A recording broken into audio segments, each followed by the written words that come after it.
Hey, Dad. What's up? Nothing. What are you doing? Working. What are you doing? Hanging out. I was going to ask you a favor. No. I didn't even ask you anything yet. I know the answer already. How do you know the answer when you don't even know what I'm asking? Because it involves coming over to the house. What if my favor was, could I loan you $1,000? Yeah, right. Out of the kindness of... Loan me, give me. What? Loan you? You would have to pay me back, of course. What are you doing? Put the drill bit in the drill. It sounded like you were snorting something. Yeah, right. That's not Manscaped, is it? What? Is that Manscaped? Did you finally get one?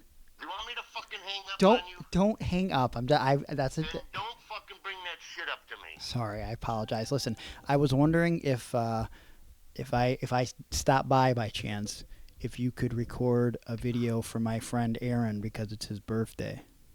No. Why not? It's his birthday. Tell your brother, your roomie to do it. Huh? What? But like, I think he would appreciate it more if it was you. Why would I just ask my roomie to do it? Also, who says I live roomie? with him. I'm not doing it. Please? No. It would mean a lot. Just give him like a nice little shout out, you know? Give him some words of wisdom. You know what NO means? No. NWO? Is that what she said? No. Come on. I'll give you like $1. Nope. You don't want to make $1? Yeah, fuck you. I got my own money. I got a couple $100 in my pocket. I don't need your Oh damn boy. dollar. Wow. Rich. Big pimpin' over here. Jesus. Well, like, instead of doing a video shout out, now it's like a little more complicated. Would you bake him a cake? I don't bake. Since when? I thought you did bake. I cook. I don't bake. No, you've done a lot of wake and bake. Yeah, that's pretty clever, huh? You like that? Nope. Are you... That's got to be the lawnmower 4.0. You want me to fucking hang up now? Well, it's odd that all of a sudden I'm hearing this, buzzing sound in the background. Drill. What are you drilling? Your head in a minute if you were here. That seems sort of weird and sexual. Goodbye, Greg. Don't hang up, Dad. I just want you to wish happy birthday to my friend. I thought we were going to get him. No. Nope. Maybe next time. Maybe I should call him. That seems like a bad idea. Initiating podcast download.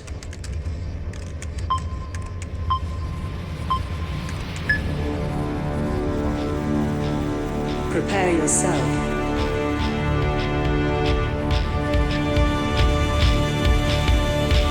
Put on your spandex.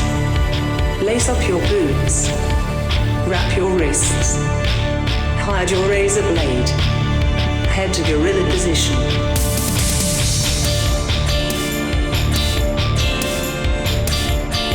Grease up your hair. Apply baby oil. Okay, apply more baby oil. Get into gimmick. Keep your ears open and your mouth shut. Have fun and be safe out there, brother. Welcome to Iron on Wrestling. Now your host, Gregory Iron. Hello again, everyone. Welcome to another edition of Iron on Wrestling with Gregory Iron. This is episode 101. I'm your host, Gregory Iron, and today is very special. Today is Aaron's surprise birthday.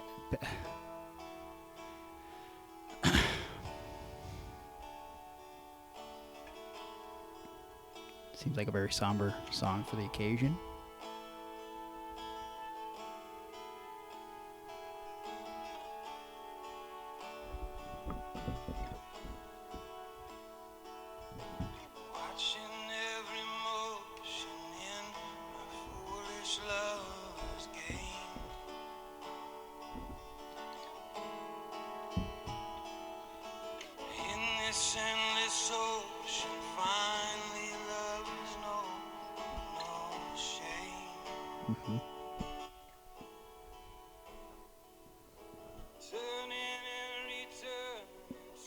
Whenever you're ready. Take your time. It's your day. Pardon the interruption. Uh-huh. Hello. It's the birthday boy. Okay, yeah.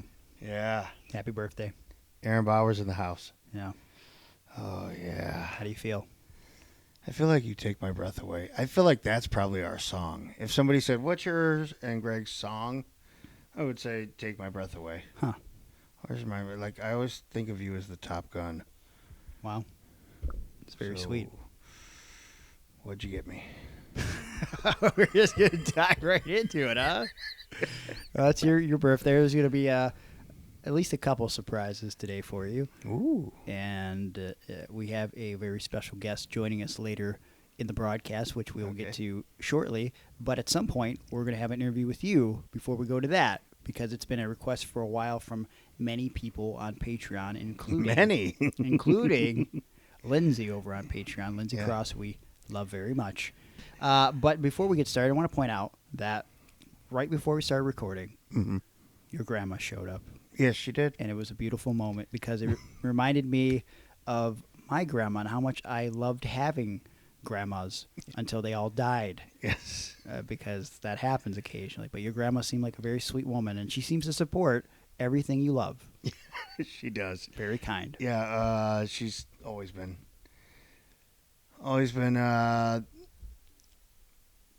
real supporter of me. That's what grandmas do. Yeah. What did she give you there? She gave you a little birthday card? Oh, yeah. Happy birthday, Aaron, it says on it. That's your name. Let's see this card. I know every morning on my birthday, she'll call and sing happy birthday to me. I love that so much. And you know what I've been doing for the last 5 years? What? Letting it go to voicemail. Oh, so she can sing it on the voicemail, and I can play it and have it forever. That's nice. Birthday card.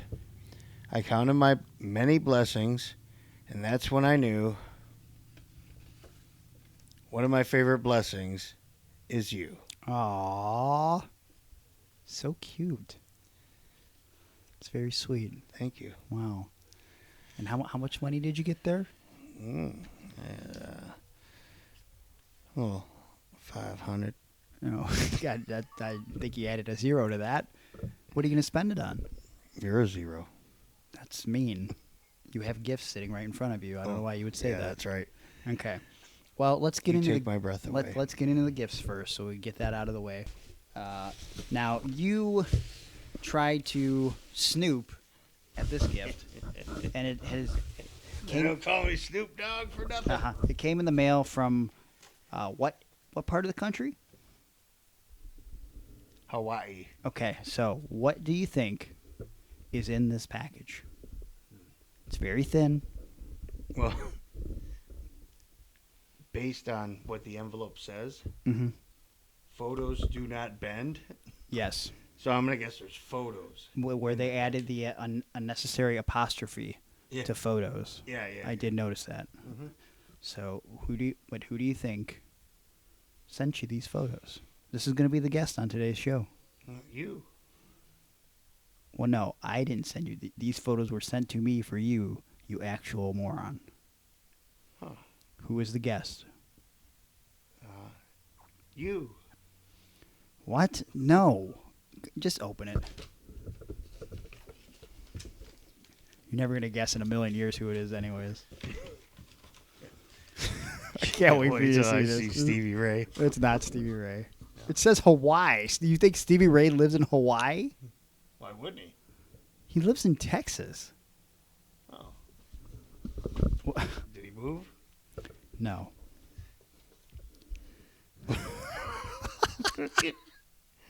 Adam Sandler? Nope, not Adam Sandler.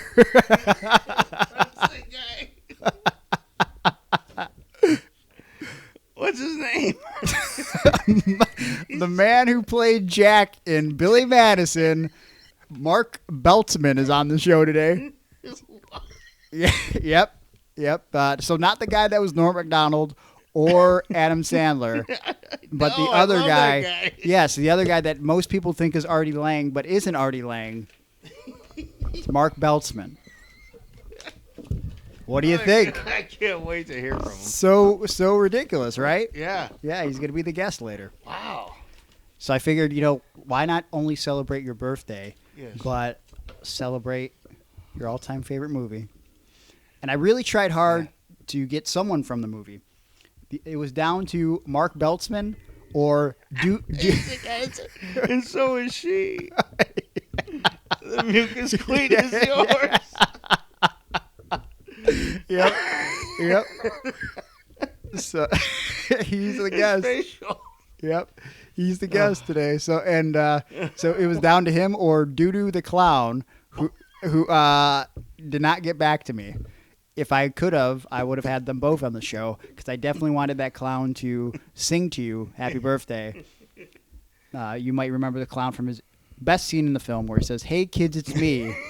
I bet you thought that I was dead, but when I fell over, I just broke my leg and got a hemorrhage in my head." So yeah. And he really enunciates it too. He does. Hemorrhage in my head. yeah. Really sounds it out there. So what do you think? God, man, this is the best. What are you gonna say to him? Wait, what? I'm going to be on the interview too? Yeah, How's that possible? it's possible. All right, I 'Cause can't wait. I have, oh my gosh. He's gonna zoom in a little bit, so I figured, Yeah. I give it to you before he calls us, and you could prepare mentally for whatever you want to ask him. Okay. Like I'm sure he. Also, did you know he was also in Home Alone? What was he, a cop? Nope. He was in the band with John Candy. So no lines. He just plays the tuba in the background. Really? Yeah. I did not Wow. know that until I started looking it up. Yeah. So he was in Home Alone. He made appearances on various other shows. He has a little cameo in The Wedding Singer, if you recall. Mm-hmm. He's one of the guys in the Flock of Seagulls Yeah. type band. But yeah, that's who's on the show today. Oh, man. Mark Beltzman. So I'm sure we'll get a bunch of behind the scenes talk from Billy Madison, and it's, Oh, really? yeah. Well, I sure hope so. Yeah. I mean, that's why he's on the show. Yeah. So it's gonna be something. It's the most ridiculous thing I can think of. Yeah, well, it's definitely ridiculous. Yep. Frank and Jack. Yeah. Yep. So Oh, this is great. gonna be good stuff. All right, well, I better start taking notes. Yeah, you should. So Mark Beltzman is our Billy Madison mystery guest today, and it's going to be very exciting. But See, I started off with interrupting you yeah, with the theme from Top Gun, mm-hmm. which is a great movie. Sure. Billy Madison may be the greatest movie. I Perhaps. didn't come in with a Billy Madison song because I was completely caught off guard. You weren't prepared. This was unexpected. Yeah. I had only played Take My Breath Away because when you came in, you reminded me of that movie. You remind me of Tom Cruise. Oh, I'm not sure. And I how. was Kelly McGillis in the scene. What was that? So you came over Yeah. to my house after you played volleyball with all your friends in tight jeans and no shirts. And then you talked to me for a while on the front porch. And then you asked if you could take a shower. Okay, only one of those things happened. So as soon as you asked me if you could take a shower at my house, and I said no, it reminded me of Top Gun. Okay, well, I did ask to take a shower. Yes. 'Cause I was in a hurry. I had to Yeah. take off, but Yeah. Well, I didn't play volleyball. Nor have I ever played volleyball. you've never played volleyball? Is it because Maybe of in gym your, class, but not as an adult. because of your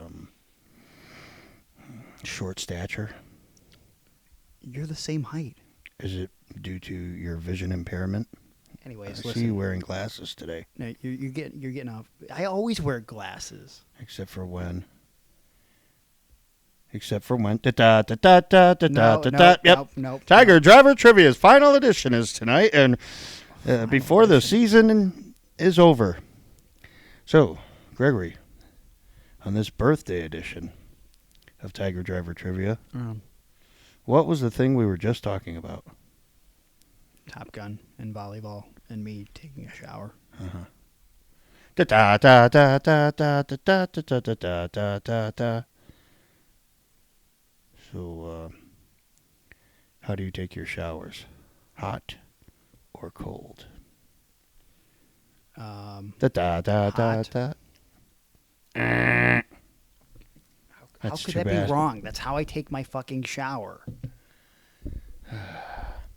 Well, you've been a great guest, and you've been a fighting contender for this game. But we're going to change things up for season 2, and I know you're excited because you get this break until the next season.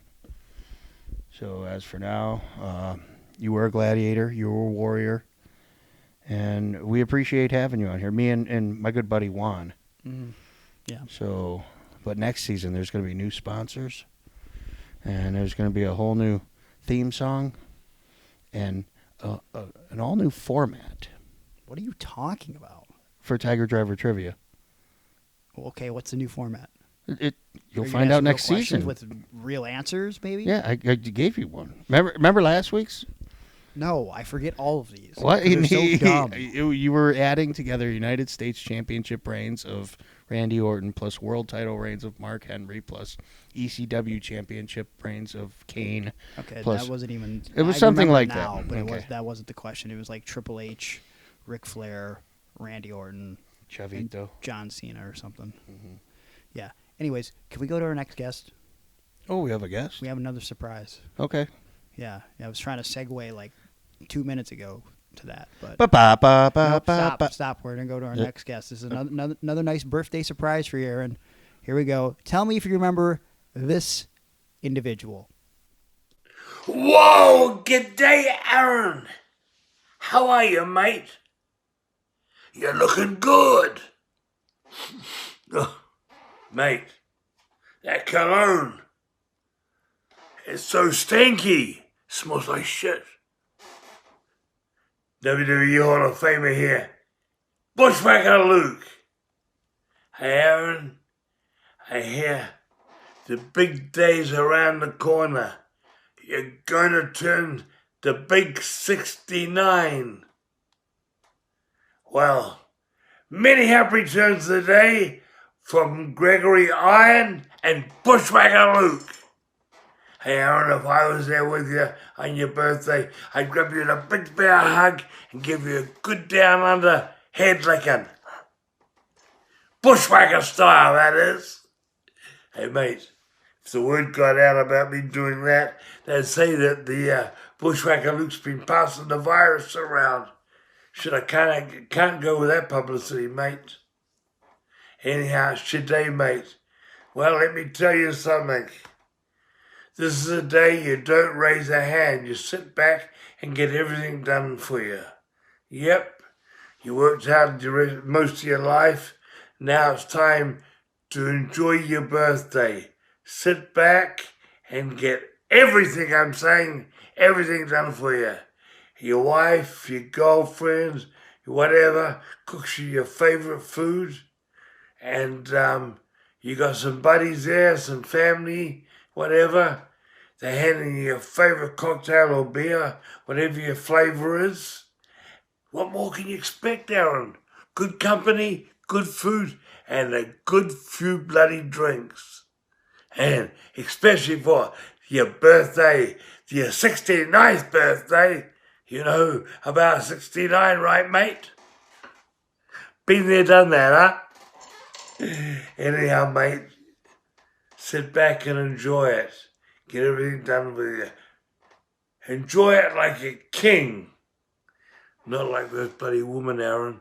We have to treat them good every day. Otherwise we don't get fed or taken care of. Now that's not right, mate. Anyhow, the Gregory Iron says it's been a long time. He hasn't seen you for quite some time, and he's looking forward to seeing you, and he still thinks about the experience with you as a young lad. I don't know what he's talking about there, but I still think about the experience with you as a young lad. Thanks for being a fan. Well, you most probably understand that, but I don't. But anyhow, you enjoy your day, mate. Hey, appreciate you and Gregory Iron being fans or whatever, because it's people like you out there who've watched the sheep herders, bushwhackers for so many years, and the rest of the people around the nation booking me for shout-outs. That's kept me in this position. If it wasn't for you guys, I wouldn't be here doing these shout-outs. You got it, mate? Yep. So I appreciate it very much. Your mate Gregory. He's the one that booked the shout-out for you. Aaron, you enjoy your day, mate. And many, many more to come. You got 31 more years and you'll make the 100. Let's hope you do. Stay safe and healthy. And as Hulk would say your prayers and take your vitamins, brother. Anyhow, back in the day when I was there, they call that the classic era. And us legends and whatever legends or whatever we are. Anyhow, we had a great crew there those days. Hulk Hogan, Randy Savage, Jake the Snake, Hacksaw Jim Duggan, Big Boss Man, Bam Bam Bigelow, Rick Rude, One Man Gang. Tito Santana, Demolition, Axel Smash, The Rockers, Shawn Michaels and Marty Jannetty. Then along came the Nasty Boys, Sags and Knobs. A lot more teams came in. I just can't think of them at the moment, but we faced a lot of teams. The Rougeos were there those days. Boy, Rowdy Roddy Piper, Bret Hart, Jimmy Anvil Neidhart. Boy, I mentioned all the names there that have passed. They're upstairs now. Yep, but they were there at the start when Vince had the television USA Network, but he didn't have the talent, and he went and stole it from all the territories around the country. There was 25 promoters, 25 promotions in North America in the early 80s. And he took all the top talent and took them to WWF, and that's why the company is so big today, from all the great talent he had at the start. That's what hooked the people, and here we are. The WWE Network. No, yeah, I forgot now. It's not that. It's on Peacock. Whatever. Anyhow, Aaron, back to your birthday. You enjoy it, mate. Don't forget, have a couple of beers on me, and I'll see you down the road, mate. Have a good day. Whoa! Yay! Well, that was a nice little special guest there. That was a trip down memory lane. Bushwhacker Luke in the house. No, he's not really in the house, is he? No, he's not. Oh, God, okay. No, but he did say that the bodies were upstairs. Is that what he said? You heard him say that. Yeah. It was. Then he said he was going to... something about he was going to get in trouble for spreading the virus. Yeah. Well, so that Cameo was actually purchased from Tim Fairbanks and Ryan Egan on Patreon. Oh, well, thanks, Timmy and Ryan E. Yeah, they wanted to bring back some Diamond Ryan. Yeah. Interesting shout out. I didn't expect it to be 7 minutes long. Well, it was. It was definitely 7 minutes of him talking. Now, I thought after like 2 minutes, I went, and I was looking at your phone, and the little timer's on it, and I said, "Oh, so he must have got 3 cameos on here, because it was 7 minutes long." Nope. Yeah, and then it kept going, and then I was like, what's this dude talking about now? Just take it home, man. Yeah. I want At one point, did I not say to you, I'm looking for the red pen to put up? Yep, you did. You did. So I want to read just what I wrote because you can't write a lot when you request these cameos. So, because at one point he starts botching the spot. My request was for him to say, "Hello, Aaron. Did you think you'd get rid of me that easily? I've missed you. It's been too long. I still think about that experience with you as a young lad. Thanks for being a fan. Happy 69th birthday. 69 is a great number. See you soon, my angel." And so then when he started saying that I remembered the experience with you as a young lad, that's not true. I never had an experience with you as a young lad. I would have been a younger lad, Right. which would make it awkward. But, he got the general point across. I did pop when he started actually talking about 69ing. I know. So that was pretty good. But Bushwhacker Luke, what do you say? I could settle back with my favorite kind of adult beverage. Beer, whatever. Mm-hmm. And I don't know, for some reason I got a hankering for sardine flavored. Oh, okay. That would be an interesting flavor. Yeah. But I don't know if you should go there. I think at one point, did he not start talking about you treating yourself like a king, but then sort of went on some rant about women, how they want to be treated like queens? Yeah, I thought so. Did I could barely understand what he was saying. Yeah, I think that was the point where I looked at you and I said, what? What's he Yeah. talking about It now? seemed a little bit offensive or something. I'm not sure. There was a lot to digest there, but I hope that you enjoyed that. He probably wants to digest something. Okay. Well, we're supposed to interview you a bit on today's show before we get to our Billy Madison mystery guest, Mark Beltzman. Do we start at Bushwhacker, Luke? Is this where all the problems in your life begin? Yeah, that's it. No. I had zero problems until then. Right. What year was Yeah. that again? 91? Oh, man. Really? I want to say 91 or 92. I can't remember. Was it indie show or house show? Because he was still in the WWF in 92. Yeah, but he was being booked. So he was booked at the Palace, Mm-hmm.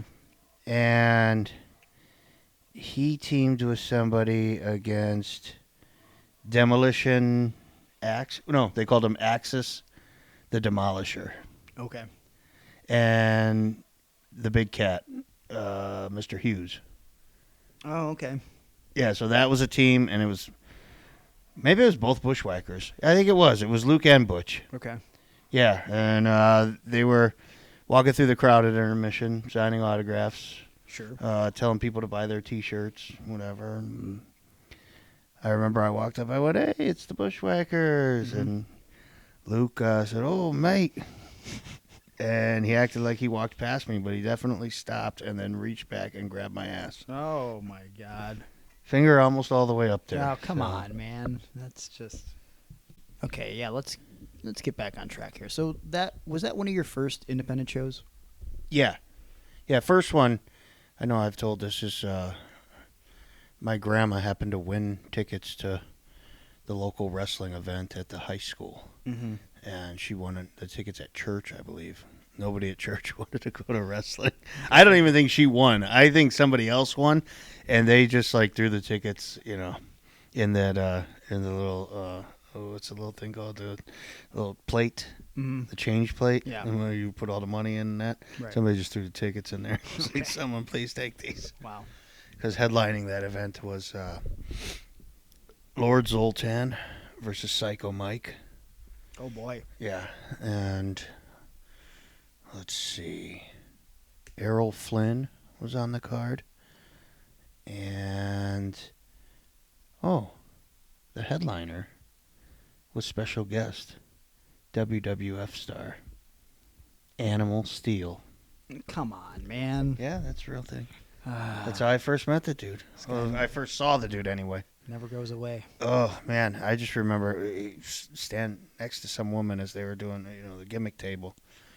And I don't know who she was, but she was one of the, and I apologize if you're out there and you're listening to this, if you're still alive, whoever this woman was, but she's one of the homeliest, nastiest, stankiest, skinny looking crack whore types I've ever seen. Okay. And people were saying, Animal, where's Elizabeth? And he just kept saying, here. And he was pointing to this crack whore. Okay. And people were like, you're Elizabeth? Ooh, new. You must have been real confused. Yes, well, the new Elizabeth, as with every other new, the new Rockers, the new Midnight Express. Not as good. Right. Not as good, that's for sure. Well, so we're going to bounce around because I don't want this to feel like a bunch of stuff we've already talked about in the past. So I'm trying to think of things we haven't talked about throughout your career and life. Why don't we try to talk about, like, something I often talk about, and I'm going to be doing a seminar this Saturday near Dayton, Ohio for Extreme Valley Wrestling near Dayton, Ohio, which is a rarity for me. It's 3:30 p.m.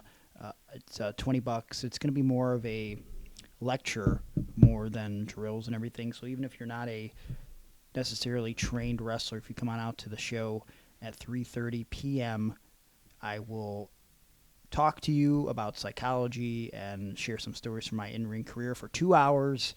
I think it's worth the price of admission, but I'm biased. I'm myself, of course. But one thing I often talk about, Aaron, is getting out of your respective wrestling bubble, getting out of the city, getting out of the state. Do you remember your first out-of-city or state road trip where you tried to start expanding your wrestling career? Well, like my very first was out on the road with Rod Destiny as his cameraman and his young boy. Okay. You know, and I had read the Percy Pringle book, which I've talked about, was how to get into pro wrestling, what to do and not do. And I remember in there it said, it never hurts to ask one of the vets if you can carry their bags in. Yeah. So, you know, I rode there with Rod. He got us there, and he was like, hey, man, carry your bags in. And he's like, yeah, sure. Yeah, bro. And I just let him talk, you know, because we'd walk into the building, and he'd go, here's your new cameraman. This guy, he'll be able to video for you. He's my student. I've been training him for 2 years. Mm-hmm. Which was a lie. Yeah, it was always, but 2 years was the magic number. But it was always a lie. Yeah. And then just as long as I agreed to that's, you know, yes, I've been training there for 2 years. Just started learning how to back bump. Did power bombs the first night. Yeah, natural training. Second night, moonsaults. I never got that down. I still can't bump yet, but at least I could take a power bomb. Right. However, so, you know, Rod would come in. He'd say, yeah, this is my trainee. And I had to do the magic handshake, you know, the worker handshake, to verify to everyone that I had been in the business for 2 years. Right. They just hadn't seen me yet because I hadn't been. Rod doesn't allow that. He doesn't allow somebody to work. Very much on the down low. Yeah. Don't want anybody to see you till he's sure that you're ready. Right. So where was this booking at?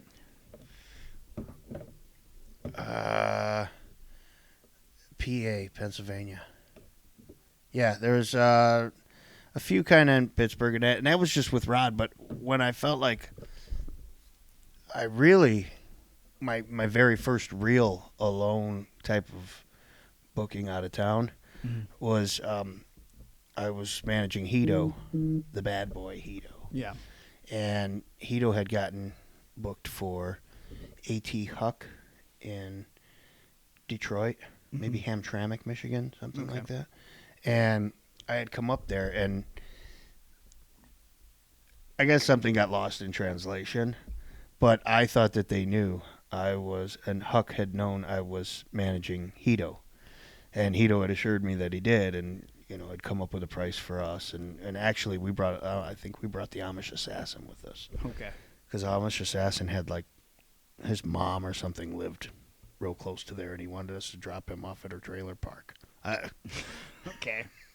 And so we're sitting in the back, and Huck comes up, and he's talking to Hito. And he's like, yeah, this is what I want out of the match. And Hito didn't understand him. And And I had to translate, which, again, I don't know Japanese, but I know Hito and I had kind of a language where we understood each other. Right.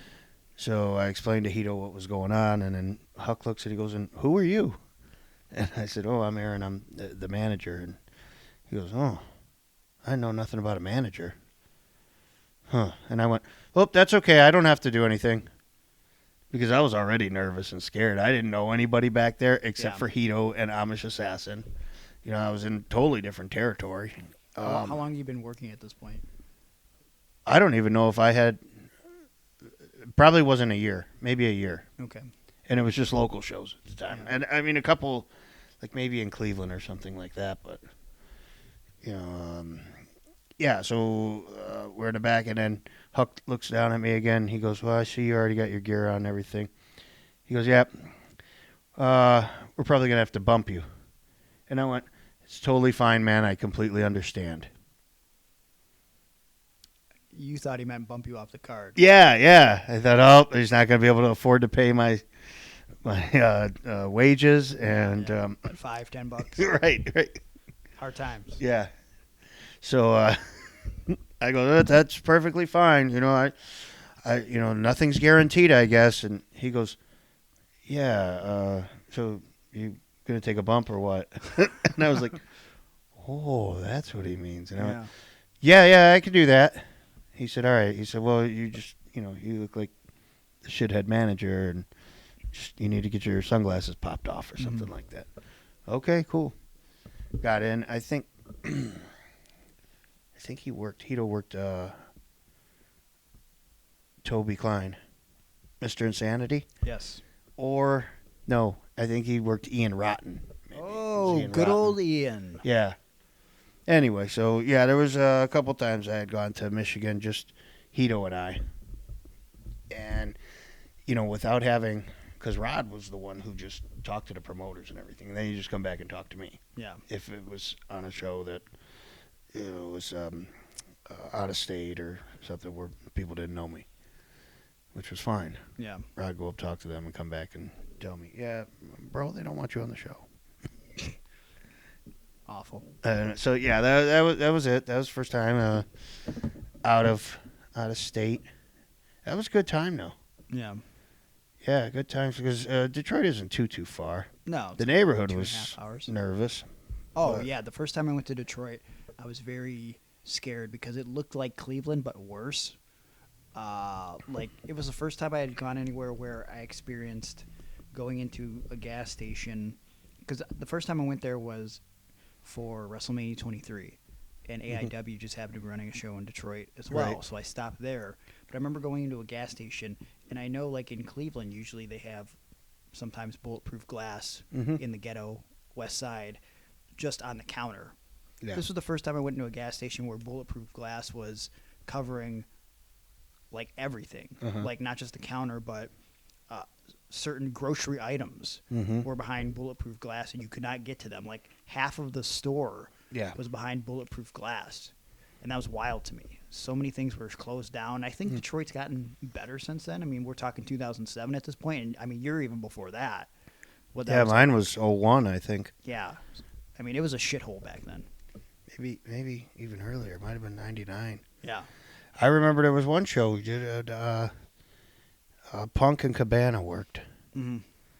And, I know they were staples of that area. Nate Matson, I remember him there. That guy that yelled at Wally for having steel-toe boots. And, Briar Wellington. Yes. Who was yelled at by Wally for having steel-toe boots when he politely asked him to remove his steel-toe boots. And Wally said, "What the fuck, motherfucker? I'll kick your ass right now." Okay, a little unnecessary, but... Yeah. Sorry, my phone the sound is on for some reason. It's never, ever on. I noticed that. Don't know why that happened. It's been happening a lot lately. Yeah, no, it hasn't. That's not true. That's the third time it's gone off during this I conversation. didn't think that was my phone. I apologize. Oh, you didn't think your own little ringtones weren't yours? I never have them on, so I don't know. Anyways, so tell us the rest about in 07 when you were there. No, that was... Oh. No, this is about you. Oh, okay. It I was didn't seem like it because you just hijack Shut my the story, and then fuck up. because I had more to tell. Well, keep going. Nah, it's not. I don't feel like it now. What I want to know is, we often talk about how you didn't become a wrestler because of that dreaded powerbomb from Rod Destiny. But you did go on to have matches. How many matches do you think you had in your wrestling career? Well, I got one right now. Your butt in my face. That's a match right there. How many matches? Oh, if you're counting like battle royals and I don't know, then maybe 475. That's not true. Maybe 69. That's your age. It's your IQ. Okay. I'm probably in the mid-20s. Okay. What do you think is your most noteworthy match? Maybe my most noteworthy spot was the time. Wait, hold on. No, it could have been. Maybe that thing that we banned or was banned from Sports Time Ohio, where Raven stripped me down into women's underwear and bra. Resolution 3. Yes, that was the grandest stage of them all. We'll have to put that on Patreon. Yeah, for people to see, since definitely. now that stuff is available on YouTube now. We'll have to put it up on Patreon so they can all see you in your glory. Yeah, I was looking real glorious that day. Yeah. I don't think you could do that today, though. No. Like strip you down and then have women's panties on. Even though it's accepted Yeah. that men can be women and women could be men. Right. Yeah. Because So, people would try to make it into something that it isn't. yeah. So. Yeah, that was pretty memorable. Memorous. Oh, there goes a T-shirt. Oh, yes. God forbid somebody fuck up a word. So memorous. You're the one that brought it up first. I couldn't wait to call you. I know. As soon as we stopped recording, like when was Rod said texting you. frustration. Frustration. Everything came to frustration. This interview's finally coming to frustration. And it's going to be a memorous interview for sure. I think one of my most memorable spots was the Four Corners of Doom spot. Do you remember in Ready to Rumble? Oh, yeah. Okay. So I had a match. It was against the Giant Kookamunga. Okay, wait a minute. So let's talk about the Giant Kookamunga. Yeah. For people that don't know. He has been a mainstay. Well, he was a mainstay for quite a while at the CWA, Cleveland Wrestling Alliance. And if you ever followed $5 Wrestling, he did appear on one of the DVDs because they did a $5 Wrestling in Cleveland, which actually I have, and I might throw up on the Patreon if I can find it. You got to show people what this Kookamunga looks like, and I got to see if I have the tape somewhere. So Giant Kookamunga was billed as like 7'5" or something. Yeah. But he was like 6'8", maybe. Really? You think he was that small? I thought he was bigger. Really? He wasn't 7'5". Okay. Like, he was definitely tall, Yeah. but he wasn't 7'5", or they might even build him as 7'11" or something. Oh, 7'11". Oh, thank heaven. But he was awful. Like, he's on this $5 Wrestling giving Kali chops. Yeah. And they're not even touching the dude that he's wrestling. So, I mean, this is clearly Psycho Mike and Gmo training, and he's like 3 feet away from touching this dude's head when he's chopping him, and the guy's selling it, of course. It's very embarrassing, but they would book this guy because he was, over 7 feet tall, which he really wasn't. Yeah. It's pretty much his gimmick. So I had a couple partners, and it was I believe 3-on-1 handicap match. Okay. So we couldn't actually complete the 4-post massacre. Yeah. But we did 3-post massacre, and maybe I've told this. I've told so many stories on this podcast, but forgive me, bear with me here. So I came to the show not expecting to work and not wanting to work. Mhm. I just wanted to enjoy the show. Sure. Because I was pretty sure it was going to be one of the worst shows I'd ever seen. Yeah, that's a given. And the old saying is always bring your gear. Right. Well, I didn't bring anything because I thought even if they asked me to, I wouldn't work this show. I just want to sit back and enjoy the silliness, maybe, Right. of what this event potentially would be bringing. Sure. However, I got there and a promoter came out and he said, "Hey, you're booked for tonight." And I said, "I'm sorry, I just came here to watch a show." And he's Who like, was the promoter? "I don't know." Some guy. So Yeah. some guy. Yeah. I was hanging out with the AIW guys at a table, at a merch table, and dude came up and was like, we needed 3 more wrestlers, and we saw you sitting. We saw that you had come in the crowd, and I said, "Well, can I get my money back? I bought my ticket." Right. And he said, "Oh, we'll work on that later." I didn't care, but I also did not look like a wrestler at all. I think I was wearing jorts. Oh, so maybe I did look like a wrestler. Okay. Like a T-shirt on, whatever. And so Brandon X said, "Hey, he was going to be my partner in this, and we had drove there together." He said, "My girlfriend's clothes are in the car. If you want to go through her bag and find something." Okay. And I found, those black legging things that girls wear. Oh, yeah. Yeah, so I put on those, and she had a black T-shirt in there, so I put on the black T-shirt, and then, I don't know, maybe a black do-rag or something like that. And instantly, I was already dressed better than half the roster there. Look, Kookamunga was wearing a fucking bed sheet. Yeah. I actually, as you're saying this, I found Giant Kookamunga on Facebook. Whoa, really? So we might have a next guest. Yeah. Coming up on the show. Oh man, I would love that. The Giant Kookamunga, and I feel like now Giant Kookamunga is an African American gentleman. I'm pretty sure.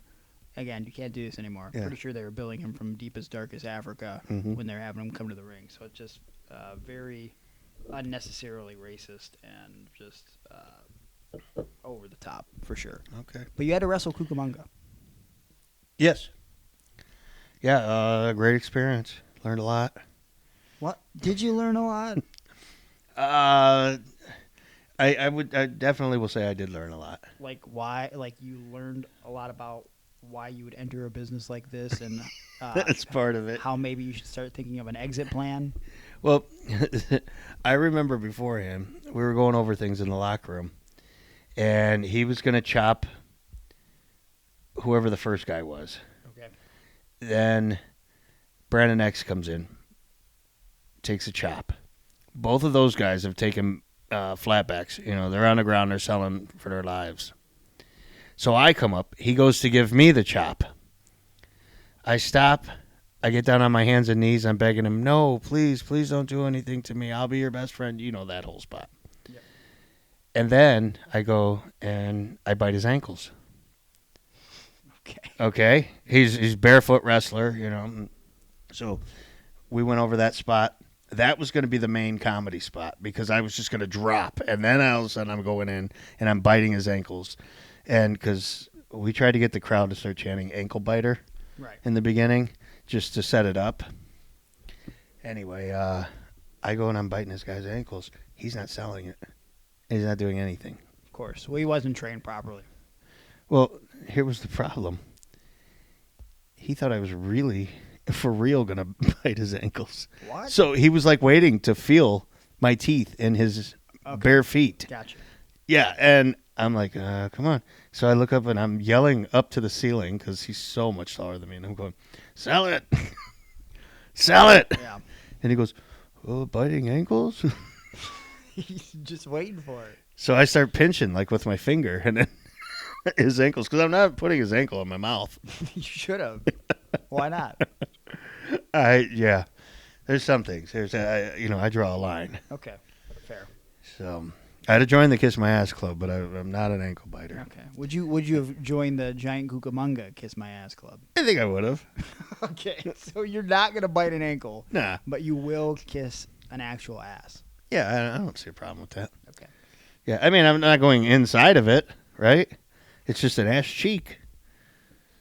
Yeah. Okay. Regal did it. He did do it. I'm not better than Regal. Yeah, You trying to say you're better than me? I'm not saying that. That's one of the No, greatest that's what segments Undertaker. of all time. Yeah, I know. That's what he said before he did it to JR, Yeah. which was the weirdest heel turn ever. I remember watching that live and being like, "Wait, what?" And then after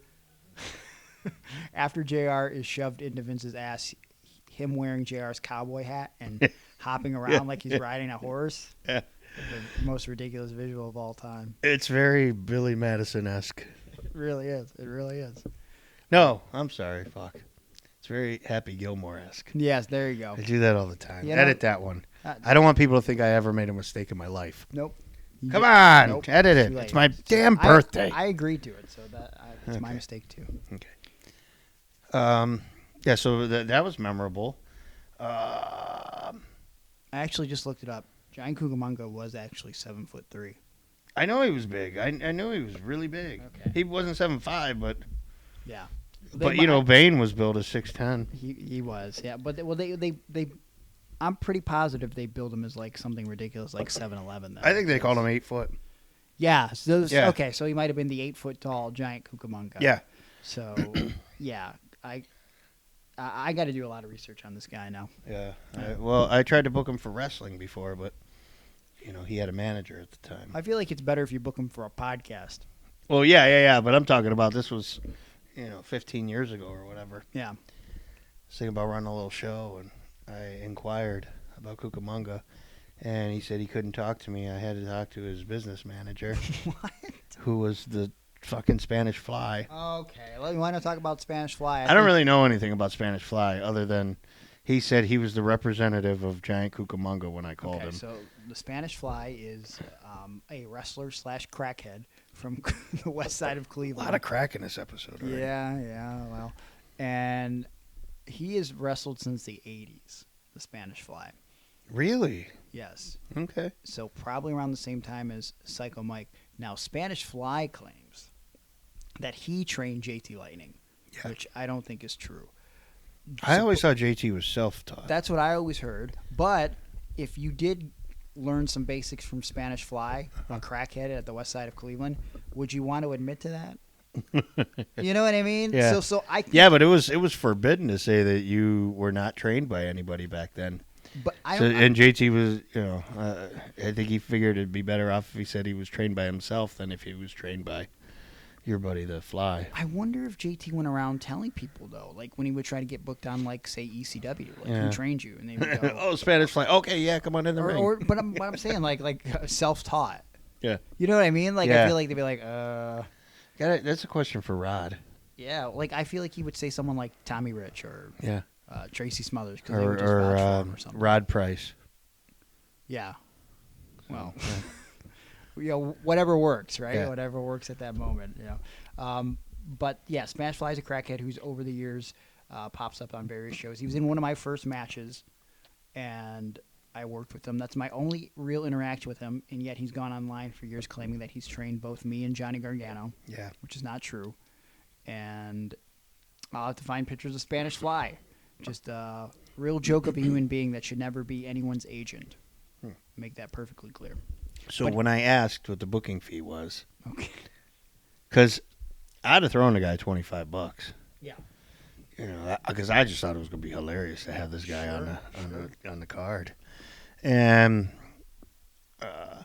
the Spanish Fly dude was like, "Oh no, we go 200," and I was like, "No, your boy doesn't even know how to wrestle." Spanish Fly got shitty with me, and I said, "Come on, bro," I said, "You know how long I've been in this business. Mm-hmm. You're not gonna work me like this," and he was like, I just got to tell you, man, it's $200. That's flat. I mean, that's not negotiable. And I went, okay, well, I guess I won't have Kookamunga and his giant bed sheets, leopard skin bed sheets on my event. Well, Spanish Fly wanted to smoke a lot of crack that night. That's why he wanted $200. He also ran Lucha Appliances, which was the official sponsor for a long time for Cleveland All Pro Wrestling. Lucha Appliance. Yeah. Well, I used to always pop for it as a fan because I'd be like, Lucha Appliances, I want to go there. But then as I got into business, I found out I was ran by a local crackhead, Spanish Fly. I figured, oh, okay. So here's a guy who never really made it in wrestling, but this is his claim to fame.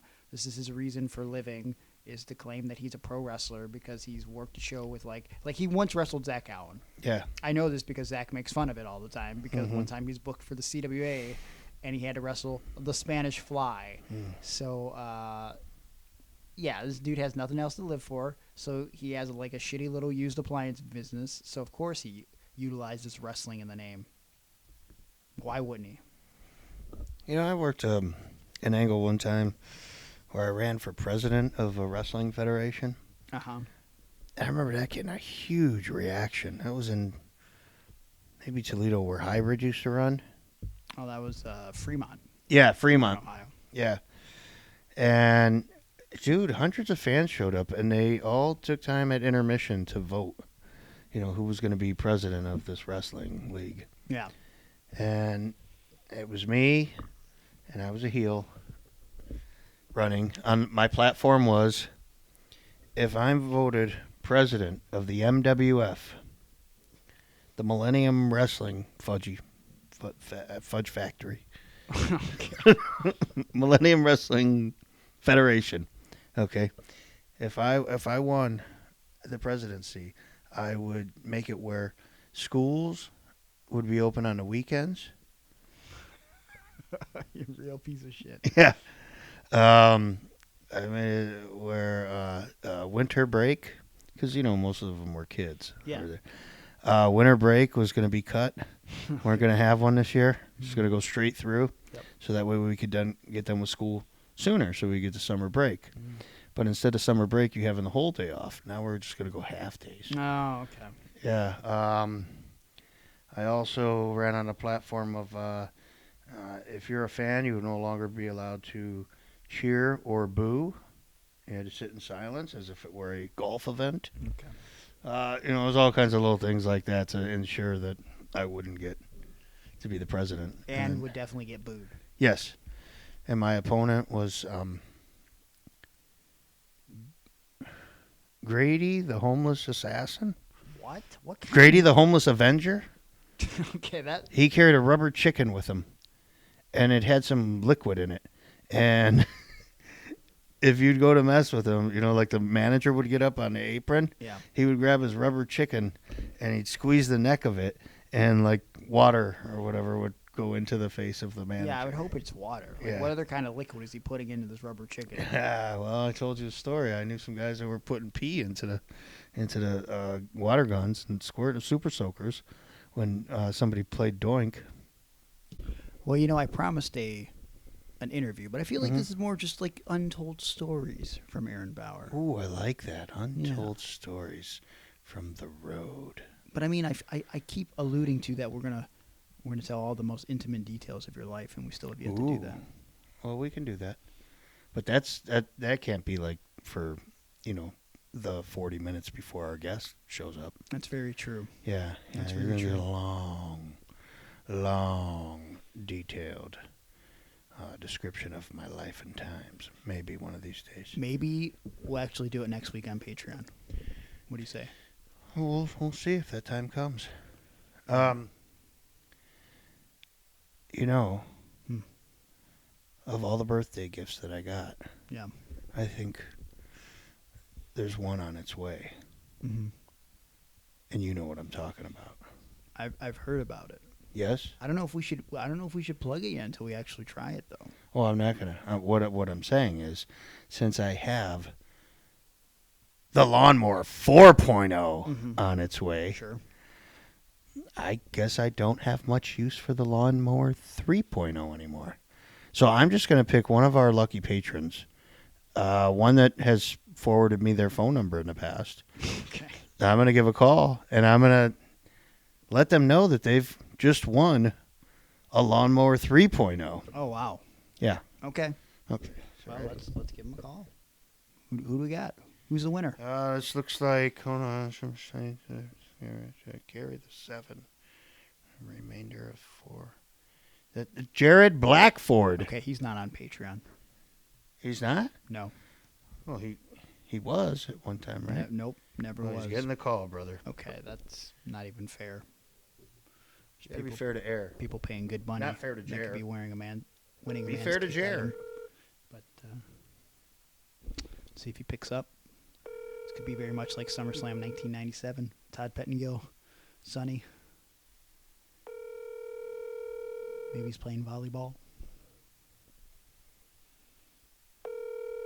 Oh, boy. Forwarded to an automatic voice. Oh, you got forwarded. Wow. Okay. Didn't even want to take your call. Well, who's next on the list? Wait a minute. We're getting a call back. Hello? Hello? Oh, there he is. Hey, what's up? Dude, I just wanted to let you know you won the contest. What contest did I win? Well, there were two. Guy who acts like clown the most, you won that contest. Okay. And the other contest you won was, we entered you in, along with a lot of our loyal listeners, to this drawing for who would win Manscaped. Oh, okay, cool. Yeah. So there's a Manscaped Lawnmower 3.0 on the way for you, some ball toner, and some ball deodorant, and a pair of Manscaped boxers. Wait, Manscaped boxers? Yes. Very comfortable. I've worn them on several will occasions. it cover like an acre? Because I got a pretty big lawn, so... I'm sorry? I said, will the Lawnmower 3000 cover like an acre? Because I got a pretty big lawn, so... Well, it's a Lawnmower 3.0, and I think it could get every nook and cranny in really? Awesome. in I that need area. something like that. Well, good. See, so I'm... Does he know it's for his balls? Do you know it's for your balls? For my what? For your balls. Your balls will thank you. Oh. It's shaved down there. So. Oh, yeah, sure. I'll talk to him and see if they'll say thank you, so. Yes. Okay, well, see, the best part is that Manscaped is a company that happens to sponsor the Iron on Wrestling podcast. Yeah, I've heard of him. He's a nice guy. Yeah. So we What? we decided, since they were sending us the latest 4.0 version of the that's of the what I heard lawnmower. So that must be better. Well, I'll tell you when I find out, but I'll only find out after you use the Lawnmower 3.0 and report back to us. Well, tell him what the Lawnmower 3.0 comes with, man. Well, the Lawnmower 3.0 comes with a light on it. Oh, nice. Yeah, so you can shave in the dark. I love doing that, Lot and of sometimes dark it just doesn't days work in out, but Jared's luckily life, with too. the light and stuff like that, I can see down there. And it's waterproof. So you can do it in the shower with the lights off. I usually prefer in the pool, but okay, I'll try it in the shower. All right, I'm so sure there's been other things that Jared has done in the shower, but now he can just shave his balls instead of doing those other weird things. Exactly. Wait, what other weird things do I do? Huh? I'm just assuming. Oh, okay. So Jared, the Lawnmower 3.0, gently used, is on its way for you. Okay. It's I enjoyed it quite a bit. Oh, nice. Is the hair that was on it sold separately, or? It's I'll leave it in there for you. Okay, thank you so much. Nice and clean. This one is gently used, Right. but for those out there listening to the show, if you wanted your very own Lawnmower 3.0, they are available at manscaped.com, and if you use the promo code PARDON, that's PARDON, you could save 20% and get free shipping. But Jared, How long does the battery last? 90 minutes. Oh, that's right. Yeah. Ooh, I don't think that might actually last long. That's actually Jared, just long enough. So. Jared, you ever lasted 90 minutes before? One time we're playing dodgeball. Hey, what's the grooming situation looking like right now, Jared? Well, I see a tree back here. There's a couple bushes. Oh, this guy's hilarious. Ha ha Let's see ha here. ha. There's a tiny bird's nest as well. Ha, I can ha, see. So. ha, ha. Boy, I'm sure glad you made this phone call, Aaron. Me too. Well, Manscaped, it's your balls will thank you. They will. Oh, yeah, I hope so. Yeah, try that ball deodorant too. It might help you. What was that? Try the ball deodorant. It might help you. Oh, okay. You Yeah, can they use kinda- it on your head. It's a cream. It kind of smells down there. It kind of hurts after I use like Axe body spray down there. So. Oh, why are you doing that? Well, now you don't have to. Yeah, And I got if the- you I just got the ball stink- lotion or whatever. Yeah, you can use the new refined men's cologne by Oh, Manscaped. nice. I'll have to take a whiff. When I'm someday. almost done with that, I'll send that to you too. Okay, cool. Is that gently used as well? Yes. All right, well, Jared, congratulations on your prize. I'll send you, if you'd like, I'll autograph it for you, too. Oh, yes, please do so. Okay. All right. Thanks a lot. No, thank you. Wow. Worst phone call ever. Yeah. Could have called anyone, but you called that guy. Yep. Glad he called back. This one could go in our outtakes. Oh, we're not going to use this? I don't know. Do you want to? We could always try somebody else. It's fine. Manscaped makes quality products. We do have the 4.0 coming, which will be available if you're listening to this on Wednesday. Tomorrow, it'll be available on manscaped.com. Same deal. Save 20% off. Get free shipping. Now, we haven't tried out the 4.0 yet, but we will. We have one coming our way this week, and we'll let you know how that goes at manscaped.com. And you will save 20% and get free shipping. Of course, you will get the ball toner. You will get the ball deodorant. What you will not get is a terrible phone call from one of the worst listeners of all time, Jared. Wow. Really trying to put himself over. Hilarious, that guy. Any comment, Aaron? Nope. Okay. Well. Wow. Well, this has been an experience. What a way. Why'd you call that guy on your birthday? I feel bad for you. Jeez. Anyways, we're going to go to some more commercials from our sponsors, and when we come back, we will go to our Billy Madison mystery guest, which has been revealed to be Jack, Mark Beltzman. If you're in the pro wrestling or entertainment industry, you probably realize how important it is to have merchandise. Not only does it help you when it comes to bringing in additional revenue for yourself, but the look and feel of merch is a representation of the brand you're building. So you definitely don't want it to suck. Now you're probably asking yourself, well, where can I find a reliable and reputable artist that'll make me a solid t-shirt or pin design that'll make me look and feel like a superstar? Well, I've got the answer for you. Of the Dead Designs. Of the Dead Designs is a one-man merch company ran by artist Juan Ortiz.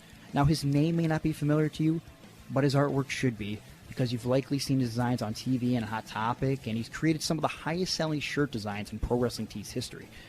Of the Dead Designs has created artwork for the biggest names in WWE, AEW, ROH, Impact, New Japan Pro Wrestling, and beyond. I'm talking guys like Hulk Hogan, Ric Flair, CM Punk, The Young Bucks, Kenny Omega, Road Warrior, Animal, The Lucha Brothers, Jungle Boy, even yours truly. Now you're probably saying, whoa, I'm not in the league of the Young Bucks or Hulk Hogan, brother. There's no way I can afford artwork from Of the Dead Designs. Well, I'm here to tell you you're wrong. Because Of the Dead Designs is affordable. Juan isn't just looking to create art for the superstars of today. He wants to make it for the superstars of tomorrow as well. And look, Of the Dead Designs doesn't just do artwork for wrestlers. He'll create merch for your band, your podcast, your dance troupe, your kids' pee-wee football team, your daughter's school bake sale.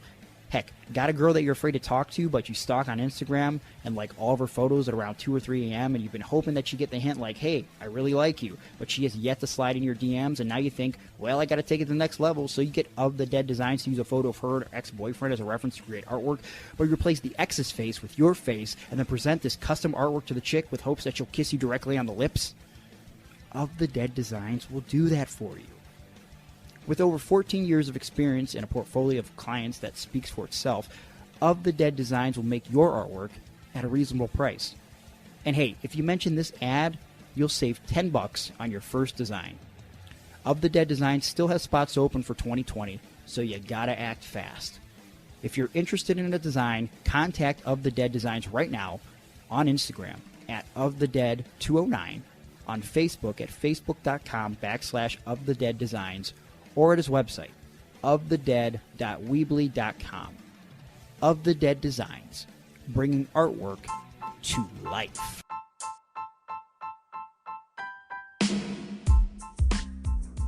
We will return to the Iron on Wrestling podcast in just a moment, but I wanted to take a couple minutes of this time to let you guys know that if you didn't realize it already, Iron on Wrestling is a DIY project. That's right. I'm recording all this myself. I'm editing it in-house all by myself. I'm coming up with the segments and the content, and I'm making sure that each and every Wednesday, by investing countless hours of my personal time, you guys have a new, unique and entertaining episode blasting into your ear holes. So I hope you don't mind that for a few minutes each episode, you have to deal with a little bit of advertising. Because, quite frankly, I gotta pay those bills somehow. But I don't just pick anyone to be an advertiser on the podcast. When I choose an advertiser for the show, I want to make sure that it's someone that can bring you, the listener, value. I often talk about Of the Dead Designs and my good buddy Juan Ortiz, who can create you a unique logo or t-shirt design for your personal brand. But once that t-shirt design is made, who's going to print it for you? Well, that's where Jesse Massey and SBS Printing comes in. Jesse is a good friend of mine, and much like me in this podcast, he's DIY. For over 10 years, Jesse has been printing t-shirts and hoodies in the comfort of his own home, and he's been the official t-shirt printer for guys like myself, Atticus Koger, Eddie Only, Ricky Shane Page, basically all the 440 guys. My favorite thing about Jesse Massey is the quick turnaround time. When I go to Jesse and I need a shirt design printed right away, I know that he'll have it ready for me within 3 to 5 days, sometimes even quicker. And on top of that, he's affordable. Jesse and SBS can print one color shirt designs for as low as $5. $5. Where are you going to find another deal like that? Now you're probably thinking at a price like that, there's no way these could be quality, long-lasting prints. Wrong! They're super high quality and they're going to last you a lifetime. Jesse and SBS can print you t-shirts, zip-up hoodies, sweaters, and so much more. I encourage you to hit up Jesse right now. Shoot him an email at antisepticmaxrock@gmail.com. That's ANTISEPTIC maxrock@gmail.com. With Jesse Massey and SBS, you're going to get the best. That's no BS. Before we go to the interview with Mark Beltzman, wanted to remind you guys, as I alluded to earlier, this Saturday, May 8th, I'm doing a lecture before the XVW show in Franklin, Ohio. That's right.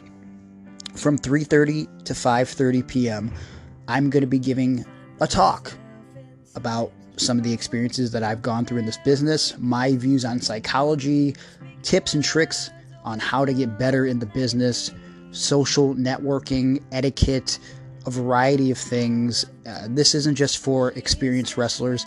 I'm opening this to aspiring wrestlers as well. If you're someone that's interested in breaking into the business, I will tell you what it takes, how much of a struggle it will be, the real rigors of the experience, how to grow, how to progress in professional wrestling and sports entertainment.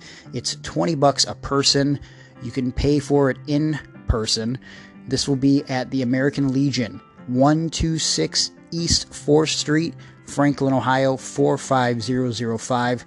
That's the American Legion, 126 East 4th Street, Franklin, Ohio. Seminar is from 3:30 to 5:30, and if you're already there, why not stay for the wrestling action that starts at 6:05? That's XVW in Franklin, Ohio. You'll have a great time. Please DM me directly on any of my social media accounts if you have any further questions about this event. Now, I must mention that we also have the Eddie Only hotline to go to now. It's getting really serious. We haven't really gotten any good insight as to where Eddie could be. We're all growing very worried in 440. Eddie, where the hell are you, man? We want you to come home. I'm going to throw it to some tips, some sightings that we got this past week. I hope they're decent. Before I do that, let me remind you, patreon.com/irononwrestling for bonus and exclusive content that you won't see here on iTunes. I'll tell you that. Well, you can't see, you're hearing. but you won't get any of that extra content unless you're on Patreon. Extra audio, extra video, Zoom calls, picking bonus podcast subjects, getting stuff in the mail from Aaron and I. Just this week, we uploaded about 3 or 4 weeks of PWO television from back in 2007. It was one of Colin Delaney's last indie dates before he went to the WWE back then. So it was a cool thing to revisit over on Patreon. And this past week as well, I uploaded my match in its entirety with Brian Pillman Jr. That, of course, is on the heels of Brian not only appearing on our show, but Dark Side of the Ring, which is out now, and you can watch. And it's worth $3. That's right, you can sign up for Patreon for as little as $3 a month. Start getting the bonus audio and video right now, and it's the best way to support the show. Patreon has literally kept us going 101 episodes strong. We thank you for your support. Patreon.com/IronOnWrestling. And now, let's go to some more Eddie-only tips and sightings.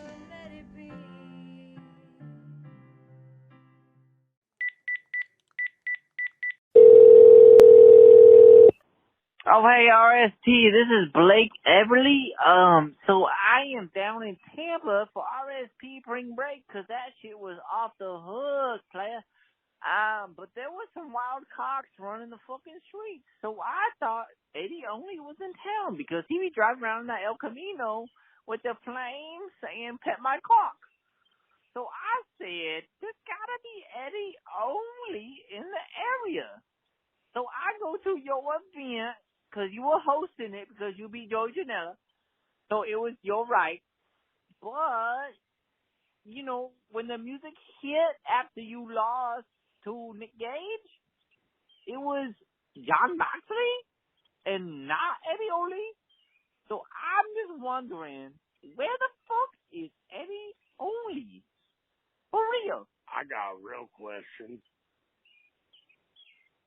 Who the fuck is Bobby Beverly? So I ran out to the liquor store the other day, and I'm walking past the alley next to it where people usually throw their garbage. And amidst the empty bottles and trash and used syringes, I just see this big old hairy white ass crack. And like, in the interest of public safety, I go check it out, and there's a dude proned out in the puddle of what I assume is piss and vomit, pants down to his knees, surrounded by all this garbage. The smell was ungodly. It was like raw sewage left in a gym bag. So I walk up and do the toe tap in case this guy's dead, because I don't want to get any corpse on me. I do a tap on his ribs. I'm like, "Hey, Chief, you okay there?" But he kind of grumbles and shifts over, so I tap again. He turns over and sits up. He's literally got a half-smoked cigarette that's adhered to his mustache by a God knows what bodily fluid. And this dude's eyes are bloodshot and half closed. And so I back up because I'm worried he's going to like projectile vomit hepatitis at me or something.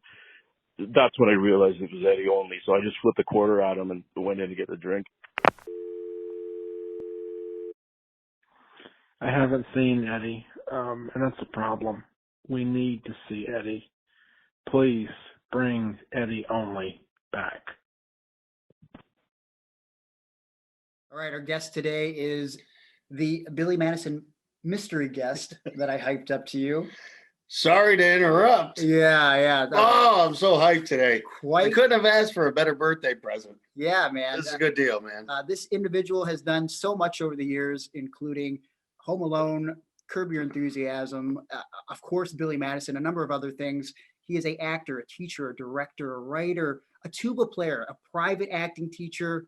Ladies and gentlemen, Mark Beltzman joins the show today. How are you, sir? Yeah. How's it, brothers? What's happening? Life is good, man. Happy to be here. Happy to meet you virtually. Happy birthday, Aaron. Thank you. I know you're a big fan of the show, right? That's how you knew? I appreciate you reaching out. I have no idea who either of the fuck you are. I have no right. That's what I like to hear. I have no idea. I just let's not let facts get in the way of a good story here. Yeah. Hold on. Been telling people you're my best friend. Hold on. Mark, you're originally from Detroit and now you live in Hawaii. What made you make the move to Hawaii other than the obvious? Yeah. Well, let's see. Let's just start at the beginning. Yeah, born and raised in Detroit, and I moved to Chicago when I was like 24 to study with a man named Del Close, who was the guru of improv and acting. He was the not ready for primetime players acting coach. He was the acting coach for all the original SNL guys, and then I got hired by Second City in Chicago and worked there for many years. And then I got wooed out to Hollywood by managers and agents in about 1991. I think I just finished a movie called Mo Money with Damon Wayans. And so then I spent the last 30 years in Hollywood until 2019. I had founded Maui Improv in 2014. I've been coming back and forth for years, teaching and performing whenever I wanted to, which was kind of cool. But the business has changed so dramatically in LA over the past 10 or 15 years, and everything's like ultra low budget and commercials are buyouts, and it's just not the same game it used to be. It's not as exciting. It's not as fun. I don't work as much. So I figure if I'm going to work just a few times a year doing movies and television, I can do that from anywhere. So my wife and I decided to move to Maui because I already had a really a huge foundation support from all the people I knew in the acting community here. So it was really easy. That's really awesome, man. How has the pandemic affected you business-wise? Man, I'll tell you, it's kind of two-pronged question. One is we moved here in October 2019 full-time, not knowing anything about the pandemic.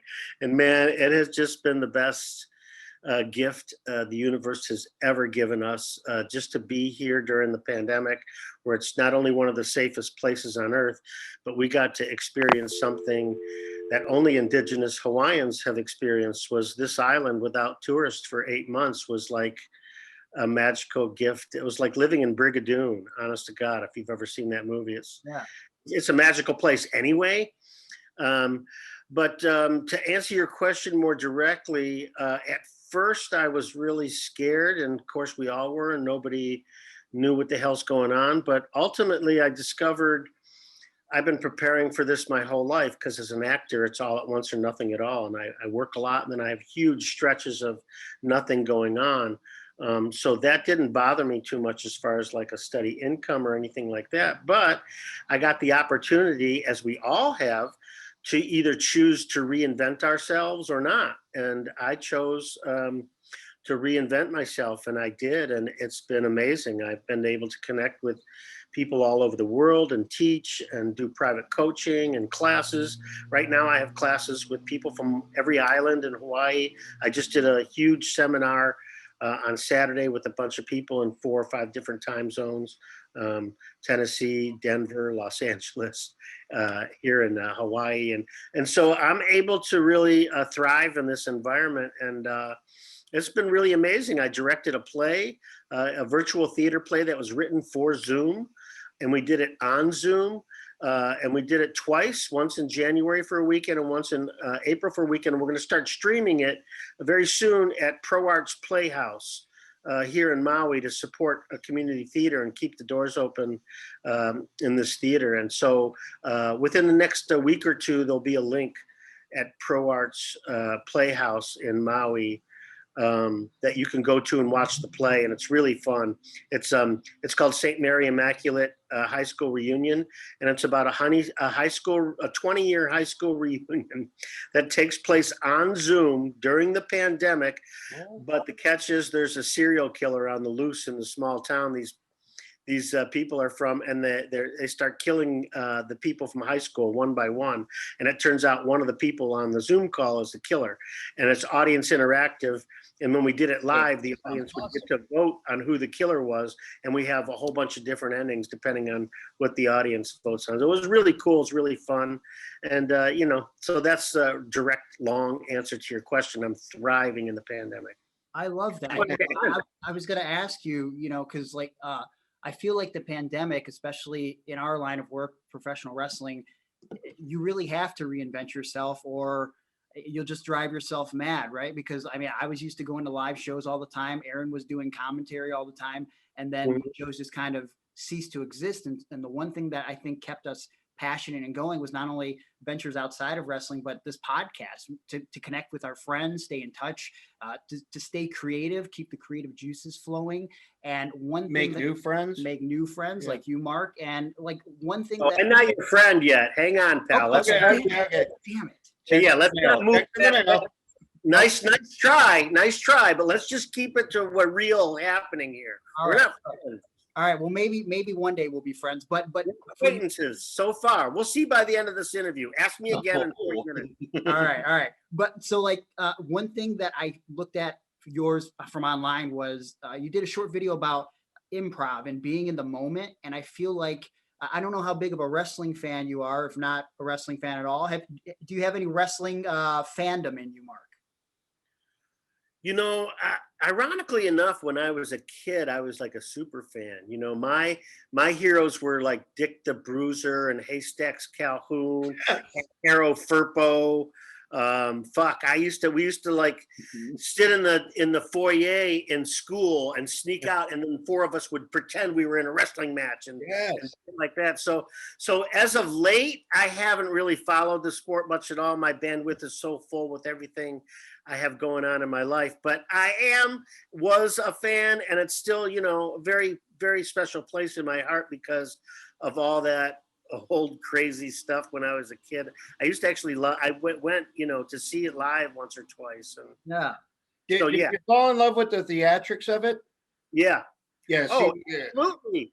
Oh, 100%. You know, and that was the whole idea is, you know, you're actors, like it or not. You know, maybe you're athletes for sure, no doubt about that. I couldn't do that shit.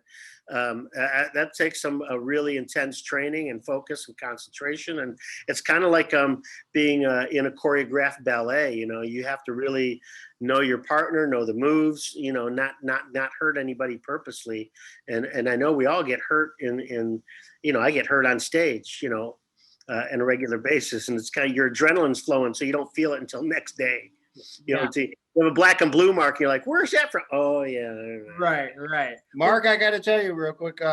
I went to youth theater camp, youth theater workshops. I loved being in musicals and in plays. When I discovered professional wrestling, I said, "Oh, this is how I can combine everything."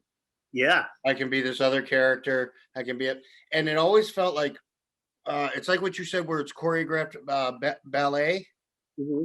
That's definitely how I felt every time I was in the ring, and every time I was where it felt like I was in a scene from like a musical, whether it was The Wizard of Oz or Brigadoon or whatever. Well, we have a lot of similarities and a lot in common because my work is all about improv, which is ensemble work. And we believe you make your partner look good, you look twice as good. Mm-hmm. And just based on that premise alone, that's what wrestling is. Yep. You got to make your partner look good. And if you don't, then you're going to look like shit. And that's the whole idea of this work is, you know, community, taking care of each other. Be present for somebody else. Replace all of your wants, needs, and desires with your partner's wants, needs, and desires. Be in the moment. Figure out what's working and do more of it instead of trying to change and fix what's wrong. How do you know the difference? One makes you smile and one doesn't. We're all born with an internal mechanism that tells us. So you want to figure out whatever makes you smile and go do more of it, and it will take care of the rest of this one way or the other. Either you'll realize you didn't need to pay attention to most of the stuff you were trying to fix anyways, or it'll fix itself. Yeah. See, I'm glad we got on that subject because that was the clip that I watched of yours that really resonated with me as a performer. And I feel like, you know, a lot of wrestlers, because when wrestling is good, it's really good. But there's some wrestling out there that is really dog shit, to be quite frank. And it's because these guys, they try to believe what a wrestler should be instead of feeling who they are inside and sort of bringing that to the forefront. And in your clip that I watched, the thing that resonated with me was being in the moment, like you just alluded to, but also stop thinking and start listening. And I feel like in this day and age of wrestling, back in the day, a lot of things were called in the ring. And now today, a lot of the guys choreograph stuff in the back, which is fine. But I feel like this younger generation of wrestlers don't understand that you have to be listening to the crowd and being able to improv and adapt on the fly. So as a man that's acted for so long and being an acting coach, how do you think being an acting coach could potentially help a professional wrestler get better with improv in the ring? Oh, take an improv class. Absolutely. 100%. I mean, really, you can call it improv acting. You can call it wrestling. You can call it choreography. You can call it doing the work backstage before you get in the ring. But really, what it is transformation. And that's really what we're talking about. And I live my life based on that philosophy. And, I've done this work for a long time. I did the whole landmark education, forum, and have a mastermind group with my wife I've been involved in over 10 years. I'm in 2 different men's teams, 2 different men's organizations, one through Sterling in Los Angeles, and one here in Maui called Mankind Project. And the whole idea of being in a circle with men is you get to hold each other accountable. And it's about being accountable. And for whatever you want to be held accountable for, make more money, be a better spouse, be a better wrestler, whatever you want to do. And I function much better as a man when I'm being held accountable and when I get the honor and privilege of holding others accountable. And that's what I love about doing this work. Heck yeah, that's what it's all about. Now, Aaron, did you have any questions you wanted to ask Mark? Because I obviously, I want to actually, before you ask your question, I want to touch on Home Alone, which I found quite interesting. I forgot that you're in Home Alone, but you're in the scene with John Candy. You're part of the band, and that's actually your tuba that you're playing in the film, correct? How did you find all that out? I do my research, man. I'm a dumb pro wrestler. Yeah. I got brawn, but I got to have some brains too. Yeah, I'm staring at that tuba right now. We could pull it out and play a little bit if you want, but yeah, that's my. Oh, please do. I've had it since high school. It's actually 109 years old now. It was made in 1912, and I had it restored. And when I did, they took it apart in 100 pieces, and they showed me all the hammer marks inside it. It was actually the entire instrument was made by hand in 1912. Wow. And so, that was a great experience. And if anybody asked me who my favorite actor was, immediately, without hesitation, it's John Candy. He was like one of the most generous human beings on earth. And I loved playing with him. And I got to do 2 movies with him, actually. I got cut out of the other one. It was called Uncle Buck. And we had 3 days. Glory. It was really fun. There was a scene where he promised he wouldn't gamble, or he promised he wouldn't play cards in the house.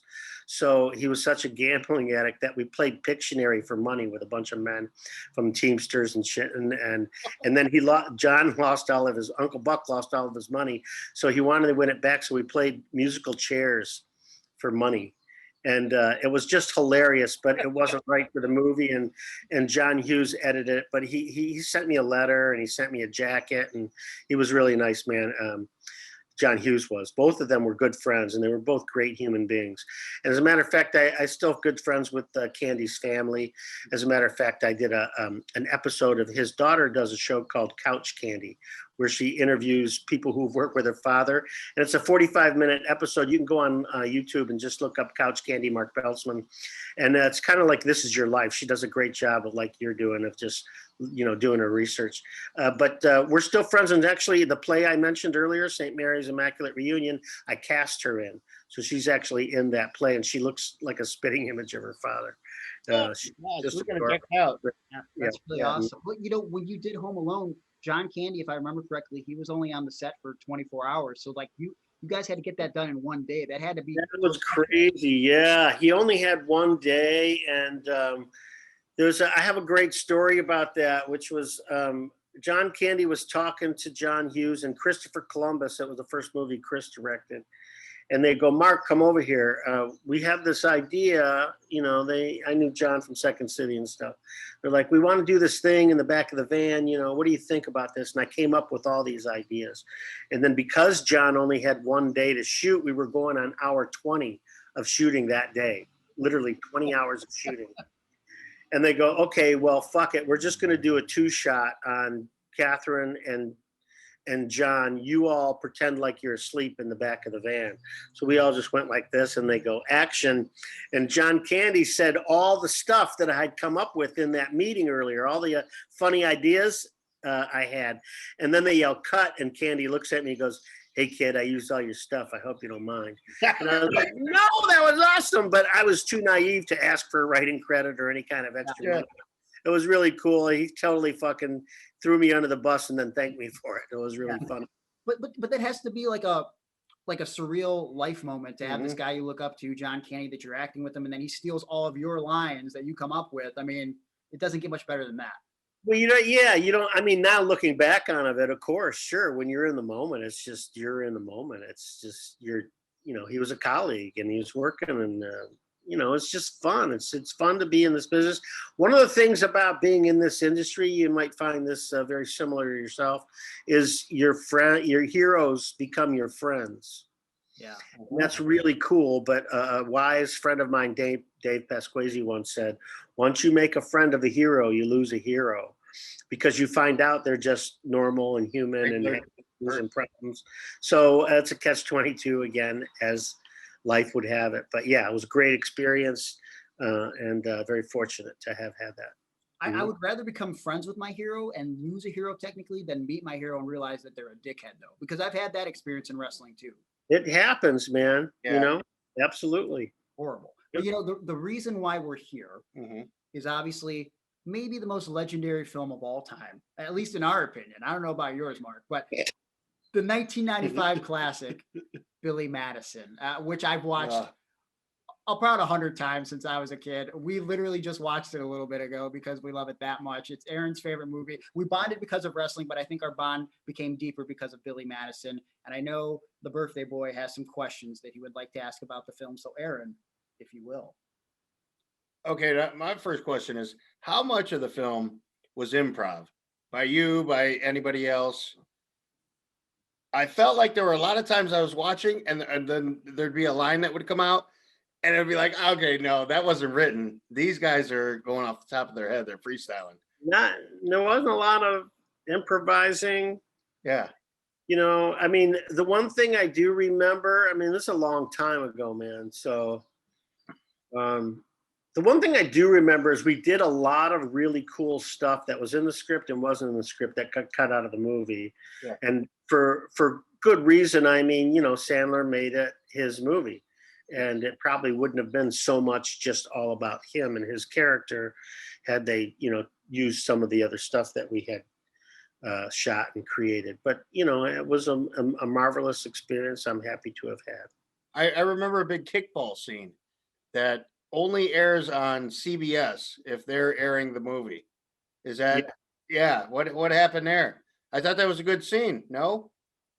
It's a great scene. I don't have any control. And man, when you're done when you're an actor and you do it, you don't have any control over that. So asking what happened there, you'd have to ask the studio and the network, and they're responsible for the editing and the production. And I have absolutely no control over that. Nor do as an actor, it's really strange because you'll do something and deliver a line or play a scene a certain way when they film it, and then you'll see how they edit it, which is completely different in context and intention, and you'll say to yourself, well, had I known they were going to edit it that way, I would have played it differently. So you have no control over those things. Yeah. But that was a fun scene. I remember the kickball scene. Mark, obviously your character was Jack, and one of my favorite characters in the film. Obviously, you and Norm are sidekicks there. Were there any scenes that you did in the movie that didn't make the cut of the film? Oh, tons and tons. Yeah, that's what I just got done saying. They edited it all to be Adam's movie. And yeah, we did tons of stuff that never made the final cut of the film. Yeah. Anything that jumps out at you that you wish like maybe should have been in the film? No, not specifically. And it was so long ago, to be honest with you, dude. I remember there was a lot of really cool stuff that didn't make it, but I don't have any recollection specifically. And I certainly have no regrets. I mean, Sandler's a good dude, and I'm happy to really have that opportunity. The character of Jack, Sandler didn't have that as much power as he does now. So the character of Jack was intended to be played by a friend of his, who's been in a bunch of his movies since. But it's also the namesake of Jack Garaputos. Adam went to NYU with a bunch of these guys that he kind of took on this journey with him. And Jack was the producer of the movie. So my character's name was named after Jack. That's awesome. See, we noticed that a lot. There's a lot of Easter eggs in these Sandler films. Yeah. Especially those first ones where, like, it says people to kill. and whose name gets Well, Billy's name gets scratched out, but I Right. can't remember any of the other names. but then there's like Robert Simons. Oh yeah, Names on that list. Who's Robert he Simons? was a producer. Right, producer of the Okay, movie. okay. Yeah. So like everybody that's listed on that list has something to do with Sandler, I noticed. Oh yeah, there's a lot of Easter eggs like that. Those guys used to go fuck around. You know what? I wasn't the biggest Sandler fan per se until I met him, and Yeah. when I realized that Adam does what he wants and what he thinks is funny and doesn't give a fuck what other people think. And so essentially what he does is he just makes home movies with his friends. Yeah. And he's laughing all the way to the bank. And so he really takes care of all of his friends and, you know, keeps them in the loop and has really supported a lot of them over the years for sure. Something I've said in the past was even on this podcast is that I respect Sandler because if you're friends with Sandler, you're not just in one movie. He brings people along. If Yeah, he does. Mhm. Yeah, I mean, Yeah. you. I got left off that list after Wedding Singer somehow. I don't, I was gonna say you made Wedding Singer though too. I know, great Not part like- too. not like I suffered because of it. So I have no regret again. Yeah. What else you got? So you talked about how John Candy was your favorite actor. Mm-hmm. You worked with Steve Buscemi, Adam Sandler, Yep, nice guy. Farley, Norm McDonald, all in the same movie. Where would you rank those guys? And how funny do you think they are, or maybe not so funny? Oh well, I mean, Buscemi's just a solid dude. I mean, he was like a New York fireman before he started acting. He's What? like, Did you know that? I didn't know that. yeah. When 911 hit, he went back and worked on the rescue mission and stuff like that. So he's a really solid dude. And Farley, I have a long history with because Farley was at Second City. I was coming up the ranks, and I'd been there for a couple years in the touring company, and then when somebody leaves, you get to replace them in the resident company, which means you get to write and perform your own material. And it was about my turn to go in the resident company, and when Farley got hired, the Joyce Sloan, who was the producer of Second City, came up to me and said, "We hired your understudy," and it was Farley. And I was there, and I saw his audition, which was, I could tell you stories about days and days about Farley. But as it turned out, it worked out the other way around for whatever reasons, and I could tell you that story, but that's a long story. And Farley went on to Saturday Night Live and had a great career, and then he burned out. And God bless him, God love him. Yeah, yeah. Well, lost him too soon, that's for sure. Yeah, he's a very funny dude, for sure. Absolutely. Did you have to try out for Billy Madison? Oh yeah, that's what I said. I mean, Sandler wanted to give his buddy, who was it? Andrew. I can't think of his name right now. Okay. But that's who the part was written for. Okay. And I auditioned at Universal Studios, and Universal made Sandler put me in the movie. Ah, That's okay. awesome. Yeah. Wow. That's so like how long was the filming process? Well, that's another long story. We started filming, I think we were around, it was the end of May or beginning of June in 94, I think it was, because I was in Ireland. I was working at a theater and comedy festival in Kilkenny when I got the call, and I had to run to Dublin and get on a plane and fly to Toronto. Wow. Middle of that. But then, what was the question again?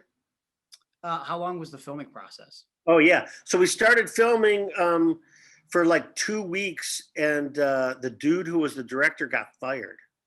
Oh, really? For what reason? What was his name? Steven. The guy he directed Vegas Vacation. If you look up Vegas Vacation, the guy who directed that was the first director of Billy Madison. I forget his name, Steven something. Okay. He was a real douchebag anyways. Really? And they fired him, so we sat around for a week or two until they brought in Tamra Davis, who's married to one of the Beastie Boys. And ultimately what happened was Sandler basically directed the film, but Tamra, because after every take, Tamra would go, "How's that? You want to do it again?" And so they collaborated on the direction, and she got the director credit. But it was about, I think it was a total of about 3 months I was in Toronto. Okay. January, February, and August. I mean, January, February, and August. June, July, and August. Yeah. So I was there for like 3 months. Steven Kessler was the dude from Vegas Vacation. Yeah, Kessler. That was him. Yeah. What an asshole. What I made never him liked such, him. what made him such a douchebag? Oh, he just had an ego, and he wasn't, obviously he wasn't doing his job, and he was pissing off the studio, and he actually, Darren McGavin was really fucking pissed at him. Darren McGavin walked off the set one day because he was so mad at Steven. I know the name Darren McGavin because it's listed in a credit on Billy Madison. Oh, yeah. Scooter McGavin, Darren McGavin. No, Scooter McGavin is from the Happy Gilmore. next movie. Yeah. Well, I thought that's where maybe the inspiration for the name came from. Oh, maybe. Yeah, it's a possibility. But I just remember Darren McGavin really fucking hating that dude, man. One day he quit. Literally, he quit. He goes, all right, you have all the takes you need, and walked off the set. And actors just don't do that. And it's like he's from old school, man. He's been around, Night Stalker. You ever see the TV series Night Stalker? He was amazing in that. So Aaron mentioned Norm, and not only did you work with Norm in this movie, I think you had a cameo on his short-lived show, which I wish would have been on longer, quite frankly, because it was a great show. I love that show. What was it like working with Norm McDonald? Because I think he's like one of the Norm underrated. is exactly what you see is what you get. Norm is fucking hilarious, really smart, a genius, and neurotic as fuck. Yes. That's everything I wanted to hear. That's exactly how I wanted him described. Yeah. Yeah. Yeah. What about the Norm show? Did you feel like, oh, they're onto something there, but then it just got canceled? Or you really don't never know with that stuff, man. You can't tell while you're in it whether it's going to be something or not. It wasn't anything really special. It was great to be working, and great to see Norm again, and it was fun, but it wasn't anything spectacular. No. What else you got?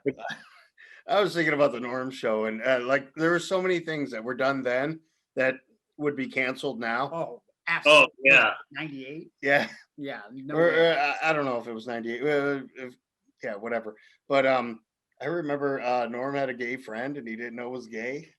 Yeah. And then his dad's like, no, he's gayer than a gay dollar bill. Oh, yeah. Like, there's no way you could say that today. No. But it was just a funny line. Right. To me. Different times, brother. Different times. Okay, so if my friends Brett and Jonna, Mac and Sal probably all want to know the answer to this. Meg Ryan or Jack Nicholson? Okay. Oh, Jack Nicholson. He didn't even need a year. And why Jack Nicholson? Just he's the fucking bomb, man. That dude. Gee. His work. He's an American legend. I mean, so is Meg Ryan, but yeah, are we at the pickle race? He's got a nice body, but not as nice a body of work as are we at the pickle race? Are we at the pickle races now? Is that what's going on here? Yeah, pretty much. Yeah, we're at the pickle races. Yeah, sorry. Because of that scene. Hey, how come you pounded any tonight? Oh, yeah. I popped for that. Okay. Hey, listen. Because of that scene, it's the only reason why I've had dates on dating profiles for the last 3 years, because my last line in my dating profile was, who would you rather bone, Meg Ryan or Jack Nicholson? And I figured whichever girl knew the correct answer to that line, that was going to be my dream woman. So thank you for that. That wasn't my line, but yeah. I know it wasn't your line, but you were there. You were there. That's what counts. So every time I think of that line, I think of you too, Mark. You had to be there. Okay. What else you got, Aaron? One more. Which person? The Veronica Vaughn or the Mucus Queen? So now it's up to you. If you could have your one choice. Yeah, Veronica's by far. I mean, she was just so sweet to work with. I loved working with her.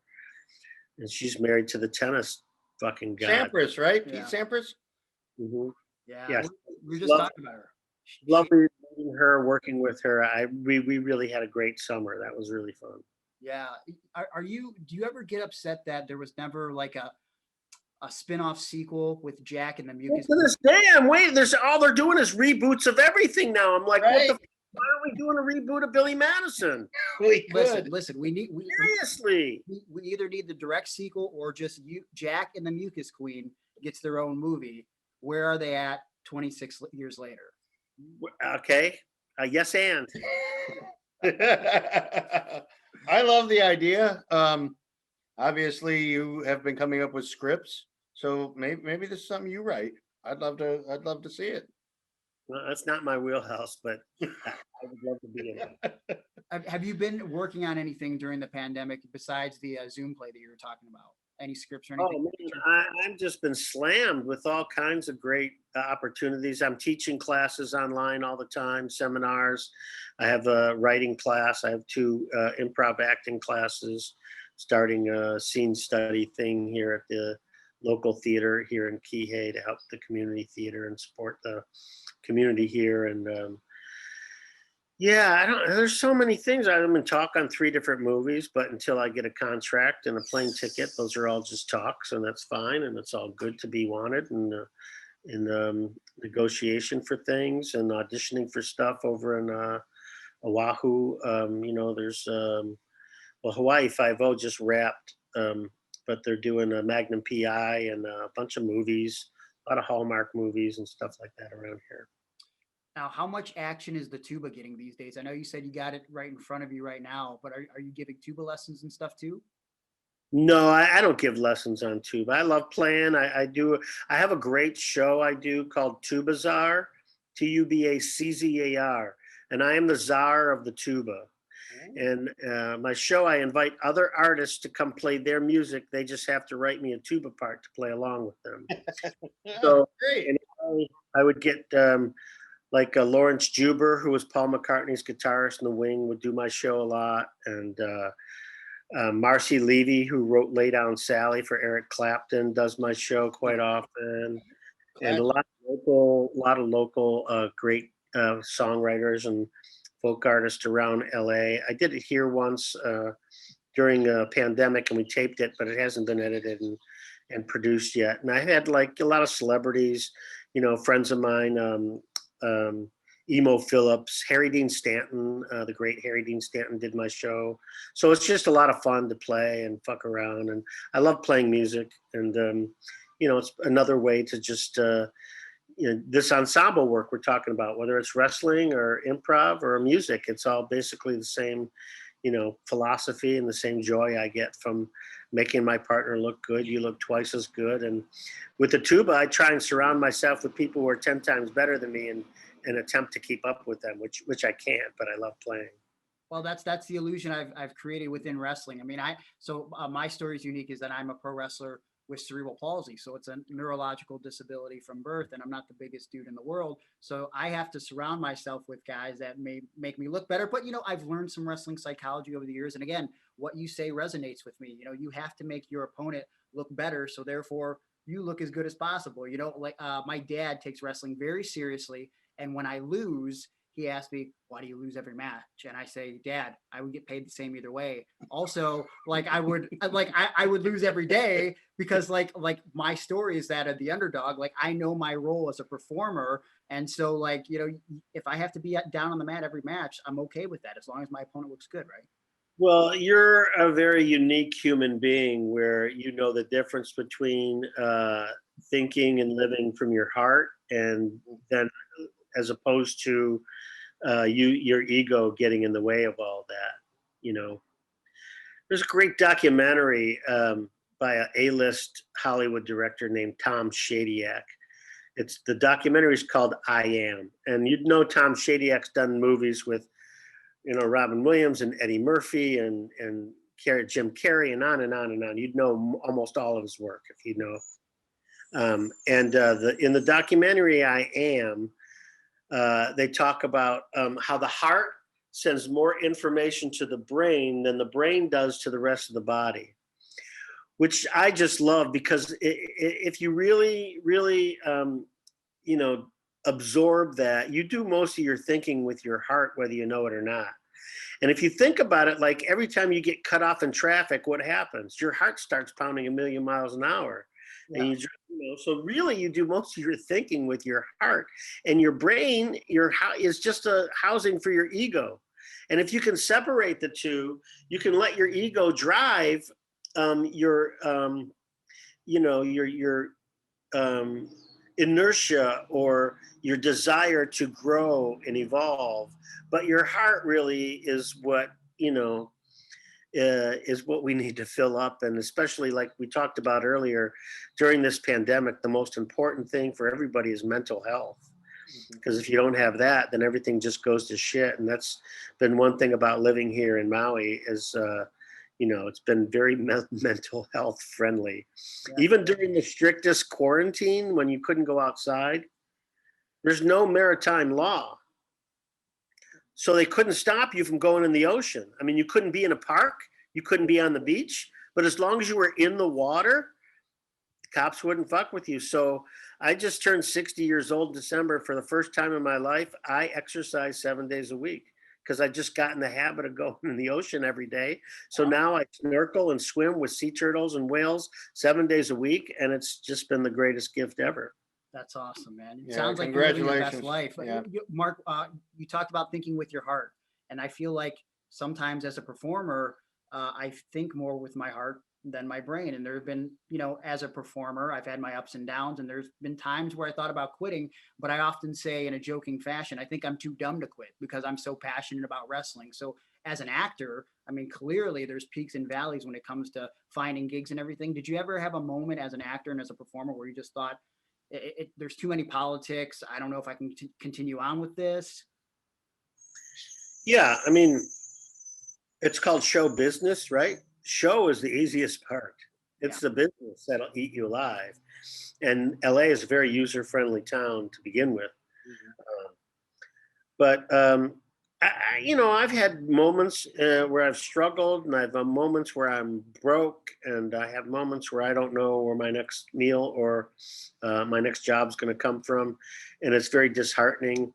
And I ask myself, what the hell am I doing? But I never really thought about quitting. And I think what drives me, I believe, another philosophy of mine and what I teach in my seminars is life happens outside of your comfort zone. And when you can get really comfortable with being uncomfortable, then, life just becomes so much simpler. And it's all about what you want to create. You are creative source energy. I'm a big fan of Abraham Hicks. There's a book called Ask and It Is Given. And if you've never read it, check it out. It changed my life. And it's just about law of attraction. And we all attract like-minded people like yourselves. I said, I don't know who in the fuck you are, but I did watch your little motivational speech video. And we're very like-minded in many ways, where we are forced to be creative source energy, and we reinvent ourselves around every turn because we choose to be evolving constantly and growing. And the way we accomplish that, and we meaning both you and I, is being of service and in service to others. And that's what really turns me on. And I want to make money, and I got to pay my rent and, maintain everything else I have going on in my life. I've been married for 39, going on 40 years, and that's really great. But we really just, we want to be uncomfortable, and that's where life happens. Life happens outside of your comfort zone. And that's what I love about doing this. Powerful. I couldn't have said that better. Aaron, do you have any other questions? So when you looked up my stuff, what did you find? All right, no, this guy's the star. Anyway, I really want to say thank you. Hey, I don't know what you didn't send me any links to anything, motherfucker. Oh, you send him links? I didn't send him any links. Wait, what? I didn't send him any links. You did in the email. You said, "Oh, check out my IG and my." Well, I did. Hey, I did give you my social media to make sure that I was legit. Well, what do you call that? That's sending a link. Hello. Right. All right. Mildly sent a link. All right. Maybe. I don't mind any of this. Thank you. This was something like maybe I wasn't expecting. Like, you dropped real knowledge on everybody, and I thank you for that. Like, I thought we were going to tell some jokes back and forth, but no, man. People learned something today. I feel like they did. Sorry, that's my fault. My bad.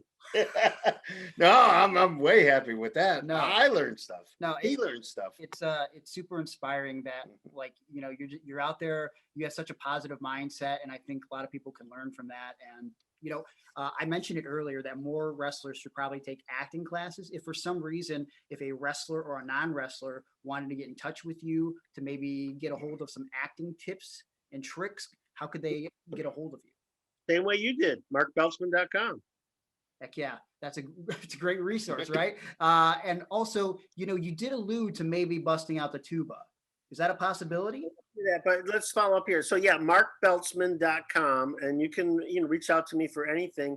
And if you want to come take one of my classes, great. But if you want to, I'll make this offer to you. If you want to put together a group of, say, between like 8 and 10 wrestlers, I would teach a seminar for just the wrestlers. We could do, a transformational improv acting seminar, which would be very beneficial to you and your career and all that stuff. So think about that, and I'll go grab my tuba. All right, I like the sound of that. Okay, Yeah, so now, do I. Now he's gonna grab the tuba, and we're gonna get a live performance here on Iron on Wrestling. Okay, so earlier, just moments ago, I said I wasn't expecting any of this or whatever, and here it is. Yeah. You got the tuba. Now this is even more. Oh, look at that tuba! That's 100 years old.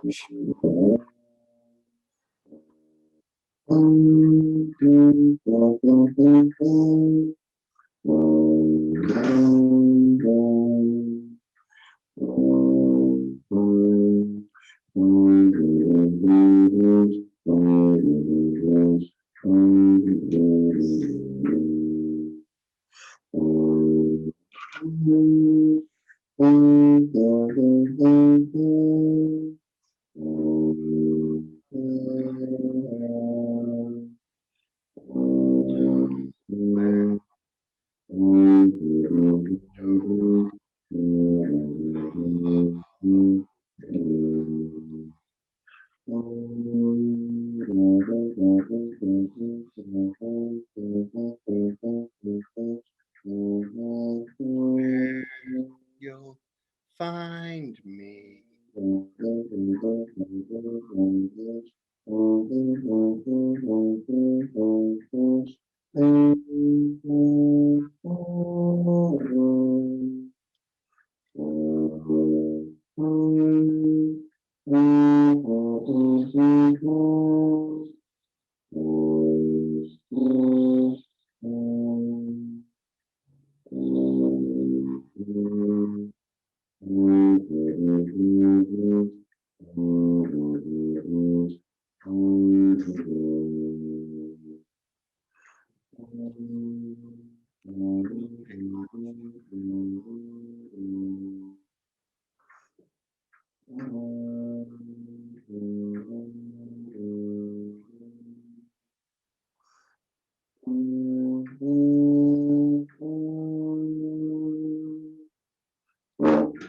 You go.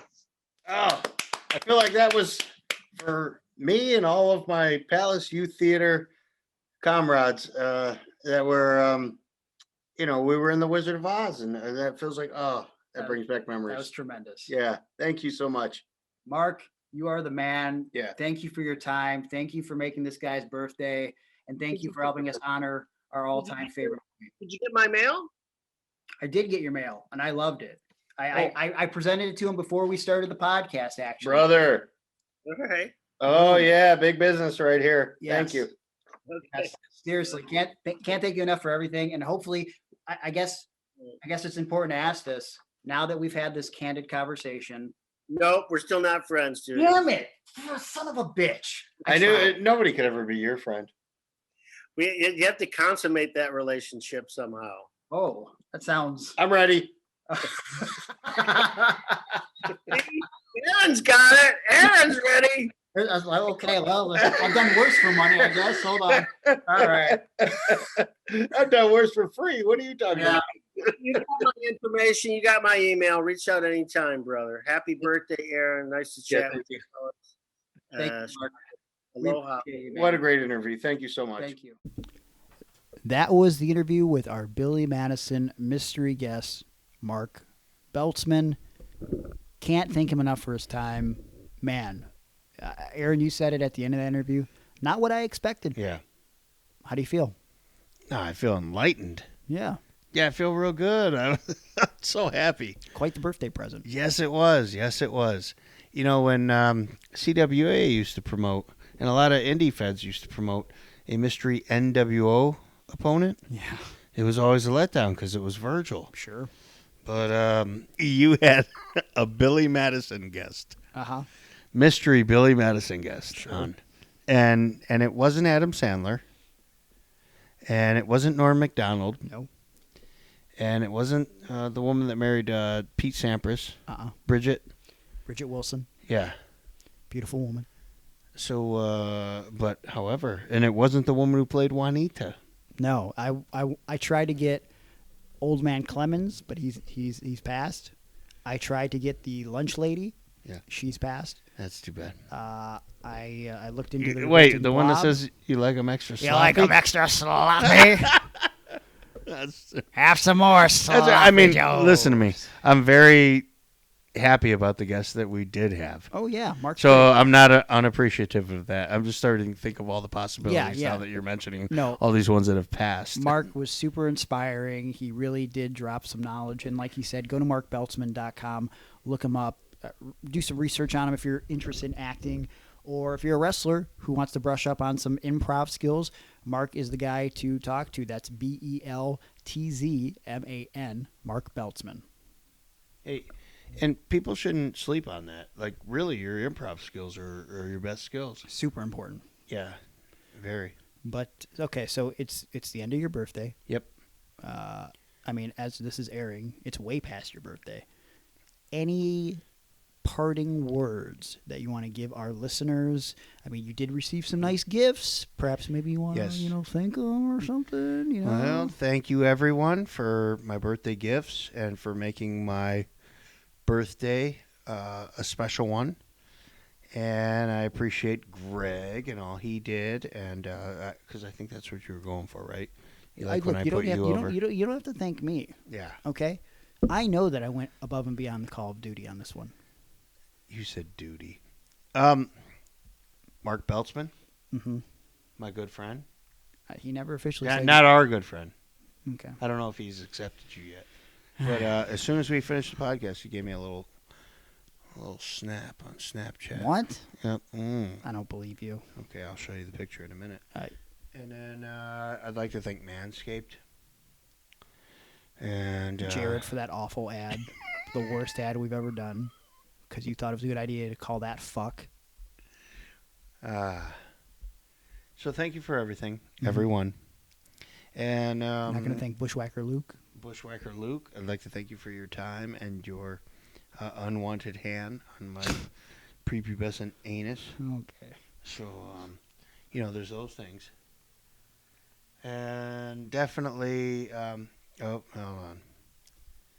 Yeah, I'm getting a phone call. What? Yeah, I'm not. Okay, ready? Yeah. I got a voicemail. Oh, okay.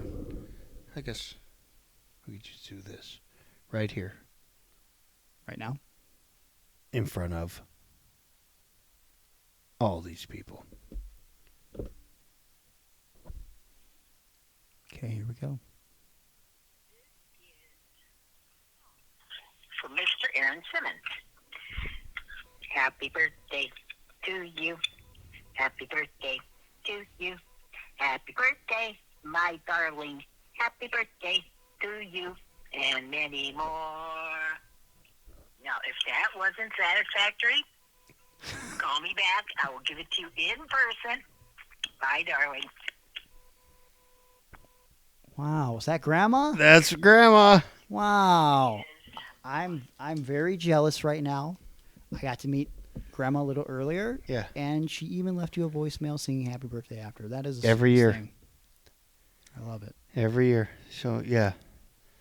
That's what I look forward to on my birthdays. Yeah. Who's Aaron Simmons? He's a guy. Okay.